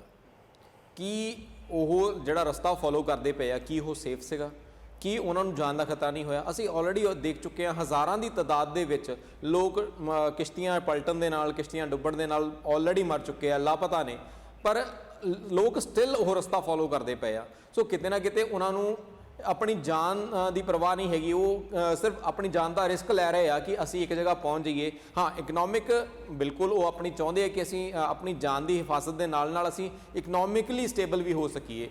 ਸੋ ਉਹ ਮੇਰੇ ਹਿਸਾਬ ਨਾਲ ਅਗਰ ਕੋਈ ਵੀ ਆਪਣੇ ਘਰ ਤੋਂ ਡਿਸਪਲੇਸ ਹੋ ਰਿਹਾ ਤੇ ਉਹ ਜ਼ਰੂਰ ਚਾਹੂਗਾ ਕਿ ਮੈਂ ਜਿੱਥੇ ਵੀ ਜਾ ਰਿਹਾ ਉੱਥੇ ਥੋੜ੍ਹਾ ਜਿਹਾ ਮੈਂ ਇਕਨੋਮਿਕਲੀ ਆਪਣੇ ਆਪ ਨੂੰ ਸਟੇਬਲ ਕਰ ਸਕਾਂ ਜਾਂ ਇਕਨੋਮਿਕਲੀ ਮੈਂ ਗੁੱਡ ਫੀਲ ਕਰ ਸਕਾਂ ਤੇ ਮੈਂ ਆਪਣੇ ਸ਼ਾਇਦ ਫੈਮਿਲੀ ਦੀ, ਆਪਣੇ ਫਰੈਂਡਸ ਦੀ ਹੈਲਪ ਵੀ ਕਰ ਸਕੂੰਗਾ। ਉਹ ਮੋਟਿਵ ਤਾਂ ਸ਼ਾਇਦ ਹਮੇਸ਼ਾ ਹੀ ਰਹੂਗਾ। ਇਹਦੇ ਵਿੱਚ ਕੋਈ ਡਾਊਟ ਨਹੀਂ ਹੋਣਾ ਚਾਹੀਦਾ ਸਾਨੂੰ। ਇੱਥੇ ਆਈ ਥਿੰਕ ਦਵਿੰਦਰ ਜੀ, ਜੋ ਮੈਨੂੰ ਲੱਗਦਾ ਵਾ ਜਦੋਂ ਕੋਈ ਵੀ ਰਿਫਿਊਜੀ ਕੰਟਰੀ ਪਿਕ ਕਰਦਾ ਜਾਂ ਆਪਣੇ ਦੇਸ਼ ਤੋਂ ਉੱਜੜ ਕੇ ਜਾਂਦੇ ਨੇ, ਆਈ ਥਿੰਕ ਉਹਨਾਂ ਦੀ ਪਹਿਲੀ ਨੀਡ ਹੁੰਦੀ ਹੈ ਜੌਬ, ਬਿਕੋਜ਼ ਉਹਨਾਂ ਜਿੱਥੇ ਵੀ ਜਾਣਾ ਵਾ ਦੇ need A job. I think ਜਿਹੜਾ ਉਹ ਇਕਨੋਮਿਕ ਰੀਜ਼ਨ ਕਰਕੇ ਵਧੀਆ ਕੰਟਰੀ ਵੱਲ ਮੁੱਖ ਕਰਨ ਡਿਆ, ਕਿਉਂਕਿ ਉਹਨਾਂ ਨੂੰ ਸ਼ਾਇਦ ਇਹ ਲੱਗਦਾ ਕਿ ਇਹਨਾਂ ਕੰਟਰੀ ਵਿੱਚ ਜਾ ਕੇ ਸਾਨੂੰ ਜੌਬ ਮਿਲ ਸਕਦੀ ਆ ਤੇ ਅਸੀਂ ਛੇਤੀ ਸੈਟਲ ਵੀ ਹੋ ਸਕਦੇ ਆ। I think this is the one reason ਕਿ ਉਹ ਇਹ ਵਧੀਆ ਕੰਟਰੀ 'ਚ ਪਿਕ ਕਰਨ ਡੇ ਨੇ। ਪਰ ਉਹ ਆਪਣੀ ਸੁਰੱਖਿਆ ਦਾ ਜਿਹੜਾ ਖਤਰਾ ਉਸ ਤੋਂ ਭੱਜ ਰਹੇ ਨੇ ਜਾਂ ਇਕਨੋਮੀ ਤੋਂ ਭੱਜ ਰਹੇ ਨੇ?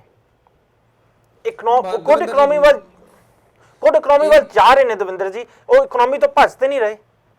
ਨਹੀਂ ਹਰਪ੍ਰੀਤ ਜੀ, ਇੱਥੇ ਦਵਿੰਦਰ ਜੀ ਨੇ ਜਿਹੜਾ ਕੁਐਸਚਨ ਪੁੱਛਿਆ ਨਾ, ਉਹ ਮੈਨੂੰ ਲੱਗਦਾ ਹੈ ਕਿ ਲੋਕ ਆਪਣੀ ਜਾਨ ਬਚਾਉਣ ਲਈ ਭੱਜਦੇ ਪਏ ਆ ਤੇ ਉਹਦੇ ਨਾਲ ਦੇ ਨਾਲ ਉਹ ਕਹਿੰਦੇ ਵੀ ਕਿ ਚਲੋ ਜਾਨ ਅਗਰ ਸਲਾਮਤ ਰਹੀ ਤੇ ਅਗਰ ਜਾਨ ਸਲਾਮਤ ਹੈਗੀ ਆ ਤੇ ਅਸੀਂ ਕਿਉਂ ਨਾ ਕੋਸ਼ਿਸ਼ ਕਰੀਏ ਕਿ ਅਸੀਂ ਬੈਟਰ ਇਕਨੋਮੀ ਵੀ ਚੂਜ਼ ਕਰੀਏ। ਹੁਣ ਇੱਕ ਜਗ੍ਹਾ ਤੋਂ ਡਿਸਪਲੇਸ ਤਾਂ ਹੋਏ ਹੋਈ ਆ, ਕਿਉਂ ਨਾ ਅਸੀਂ ਇਸ ਤੋਂ ਅੱਗੇ ਦਾ ਇੱਕ ਜਿਹੜਾ ਸਟੈਪ ਹੈਗਾ ਉਹ ਵੀ ਅਸੀਂ ਪੁੱਟ ਲਈਏ ਤੇ ਥੋੜੀ ਇਕਨੋਮੀ ਸਾਨੂੰ ਬੈਟਰ ਮਿਲ ਜਾਵੇ, ਤਾਂ ਕਿ ਜਿਹੜੀ ਅੱਗੇ ਦੀ ਲਾਈਫ ਆ, ਅਸੀਂ ਪਿੱਛੇ ਚਾਹੇ ਜਿੰਨਾ ਮਰਜ਼ੀ ਮੁਸ਼ਕਲ ਸਮਾਂ ਕੱਟਿਆ, ਅੱਗੇ ਸਾਡੀ ਜਿਹੜੀ ਲਾਈਫ ਆ ਉਹ ਸ਼ਾਇਦ ਥੋੜੀ ਜਿਹੀ ਈਜ਼ੀ ਹੋ ਜਾਵੇ। ਪਰ ਜੇ ਇੰਨੇ refugee like for example Germany ਦੀ ਗੱਲ ਕੀਤੀ ਜਾਵੇ, ਜੇ ਇੰਨੇ ਐਕਸੈਪਟੈਂਸ ਜਰਮਨੀ ਵਰਗੇ ਕੰਟਰੀ ਨੂੰ ਕਰਨੀ ਪਈ ਤਾਂ ਉਹ ਵੀ ਦੁਨ ਦੂਰ ਨਹੀਂ ਕਿ ਜਰਮਨੀ ਦੀ ਇਕਨੋਮੀ ਵੀ ਹਟ ਹੋ ਸਕਦੀ ਆ, ਕਿਉਂਕਿ ਲੱਖਾਂ ਜਦੋਂ ਮਿਲੀਅਨਸ ਦੇ ਵਿੱਚ ਰਿਫਿਊਜੀ ਆਉਂਦੇ ਨੇ, ਕੋਈ ਵੀ ਪੋਲੀਟੀਕਲ ਲੀਡਰ ਲਈ ਇਹ ਪੋਲੀਟੀਕਲ ਸੁਸਾਈਡ ਹੋਊਗਾ ਕਿ ਐਡੀ ਵੱਡੀ ਮਾਨਤਾ ਦੇ ਦੇਣੀ। ਗੱਲ ਇਕੱਲੇ ਕੈਨੇਡਾ ਦੀ ਨਹੀਂ ਕਰਦੇ, ਗੱਲ ਜਰਮਨੀ ਦੀ ਕਰਾਂਗੇ, ਅਮਰੀਕਾ ਦੀ ਕਰਾਂਗੇ, ਕਿ ਜੇ ਤੁਸੀਂ ਰਿਫਿਊਜੀਆਂ ਦੇ ਵਿੱਚ ਇੰਨੇ ਪਲੜੇ ਖੋਲ ਦਿੰਦੇ ਹੋ ਕਿ ਤੁਸੀਂ ਆਪਣੇ ਦੇਸ਼ ਦੀ ਇਕਨੋਮੀ ਨੂੰ ਹੀ ਉਹਨਾਂ ਹਾਲਤਾਂ ਵਿੱਚ ਲਿਆਉਣਾ ਚਾਹੁੰਦੇ, ਲੈ ਜਾਓਗੇ ਜਿੱਥੇ ਲੋਕੀ ਤੁਹਾਡੇ ਤੇ ਕਿੰਤੂ ਪਰੰਤੂ ਕਰਨਗੇ। ਮੇਰਾ ਸਵਾਲ ਸਿਰਫ ਇੰਨਾ ਹੀ ਆ ਕਿ ਕੈਨੇਡਾ ਵਰਗੇ ਮੁਲਕ ਨੂੰ ਜੇ ਇਕਨੋਮੀ ਦਾ ਹੀ ਸਵਾਲ ਆਉਂਦਾ, ਕਿਉਂਕਿ ਜਦੋਂ ਅਸੀਂ ਇਮੀਗ੍ਰੇਸ਼ਨ ਦੀ ਗੱਲ ਕਰਦੇ ਹਾਂ, ਕੈਨੇਡੀਅਨ ਗਵਰਨਮੈਂਟ ਦਾ ਇੱਕ ਨੈਸ਼ਨਲ ਇੰਟਰਸਟ ਆ ਇਮੀਗ੍ਰੇਸ਼ਨ ਦੇ ਲਈ ਕਿ ਬਿਕੋਜ਼ ਦੇ ਬੈਨੀਫਿਟ ਇਕਨੋਮਿਕਲੀ, ਦੇ ਬ੍ਰਿੰਗ ਗੁੱਡ ਇਮੀਗ੍ਰੈਂਟਸ, ਦੇ help in the economy of Canada. ਜਦੋਂ ਹੈਲਪ ਦੀ ਬਜਾਏ ਦੂਜੇ ਪਾਸੇ ਨੁਕਸਾਨ ਹੋਣ ਲੱਗ ਜਾਵੇ ਤਾਂ ਕੈਨੇਡਾ ਵਰਗੇ ਮੁਲਕ ਨੂੰ ਰਿਫਿਊਜੀਜ਼ ਨੂੰ ਇਨਕਰੇਜ ਕਰਨਾ ਚਾਹੀਦਾ ਜਾਂ ਨਹੀਂ? ਦਵਿੰਦਰ ਜੀ ਦੇਖੋ, ਜਦੋਂ ਆਪਾਂ ਤੁਸੀਂ ਗੱਲ ਕਰਨ ਦੇ ਸਾਡੀ ਜੇ ਇਕਨੋਮੀ ਹਰਟ ਹੋਵੇ, ਚਾਹੇ ਐਕਚੁਅਲੀ ਕੈਨੇਡਾ ਹੋਵੇ ਚਾਹੇ ਜਰਮਨੀ ਹੋਵੇ, ਇਹ ਕੁਐਸਚਨ ਤੇ ਹਰ ਕੰਟਰੀ ਵਾਸਤੇ ਆ, ਕਿਉਂਕਿ ਜਦੋਂ ਜ਼ਿਆਦਾ ਰਿਫਿਊਜੀ ਜਾਂ ਇਮੀਗ੍ਰੇਟ ਹੋ ਕੇ ਲੋਕ ਆਉਣਗੇ ਤੇ ਜਿਹੜੇ ਉੱਥੋਂ ਦੇ ਲੋਕ ਪਹਿਲਾਂ ਤਾਂ ਆਲਰੇਡੀ ਨੇ, ਜਿੱਦਾਂ ਹੁਣ ਆਪਾਂ ਵੀ ਇਮੀਗ੍ਰੈਂਟ ਨੇ ਪਰ ਆਪਾਂ ਹੁਣ ਸਿਟੀਜ਼ਨ ਹੋ ਚੁੱਕੇ ਹਾਂ, ਜਿਹੜੇ ਉੱਥੇ ਪਹਿਲਾਂ ਰਹਿੰਦੇ ਸੀ ਉਹਨਾਂ ਦੀ ਜੌਬ ਲੋਸ ਹਰਟ ਹੋਊਗੀ ਤਾਂ ਉਹਦਾ ਪੋਲੀਟੀਕਲ ਇਫੈਕਟ ਜ਼ਰੂਰ ਆਊਗਾ। ਨਾਲੇ ਜਦੋਂ ਕੰਟਰੀ ਦੀ ਆਈ ਥਿੰਕ ਜਿਹੜਾ ਵੀ ਕੰਟਰੀ ਰਿਫਿਊਜੀ ਲੈਂਦਾ ਵਾ, ਮੇਰੇ ਖਿਆਲ ਇਕਨੋਮੀ ਨੂੰ ਥੋੜਾ ਬਹੁਤ ਧਿਆਨ 'ਚ ਰੱਖਣਾ ਚਾਹੀਦਾ ਵਾ। ਤੇ ਜਿਹੜੀ ਆਪ ਤੁਸੀਂ ਪਹਿਲਾਂ ਗੱਲ ਕਰ ਰਹੇ ਸੀ ਕਿ ਈਵਨਲੀ ਡਿਸਟ੍ਰੀਬਿਊਟ ਹੋਣ ਤੇ ਉਹ ਕੰਟਰੀਜ਼ ਨੂੰ ਵੀ ਫੋਰਸ ਕੀਤਾ ਜਾਵੇ, ਜਿੱਦਾਂ ਸਾਊਦੀ ਅਰੇਬਾ ਵਾਲੀ ਆ, ਸਾਊਦੀ ਅਰੇਬੀਆ ਵਰਗੇ ਕੰਟਰੀਜ਼ ਨੇ, ਤਾਂ ਕਿ ਜਿਹੜਾ ਹੁਣ ਜਰਮਨੀ ਜਾਂ ਕੈਨੇਡਾ ਜਾਂ US ਦੀ ਇਕਨੋਮੀ ਇੱਕੋਦਮ ਹਰਟ ਨਾ ਹੋਵੇ। ਐਟਲੀਸਟ ਜੇ ਹੋਊਗਾ ਤੇ ਈਵਨਲੀ ਸਾਰੇ ਵਰਲਡ ਤੇ ਫਰਕ ਪਊਗਾ।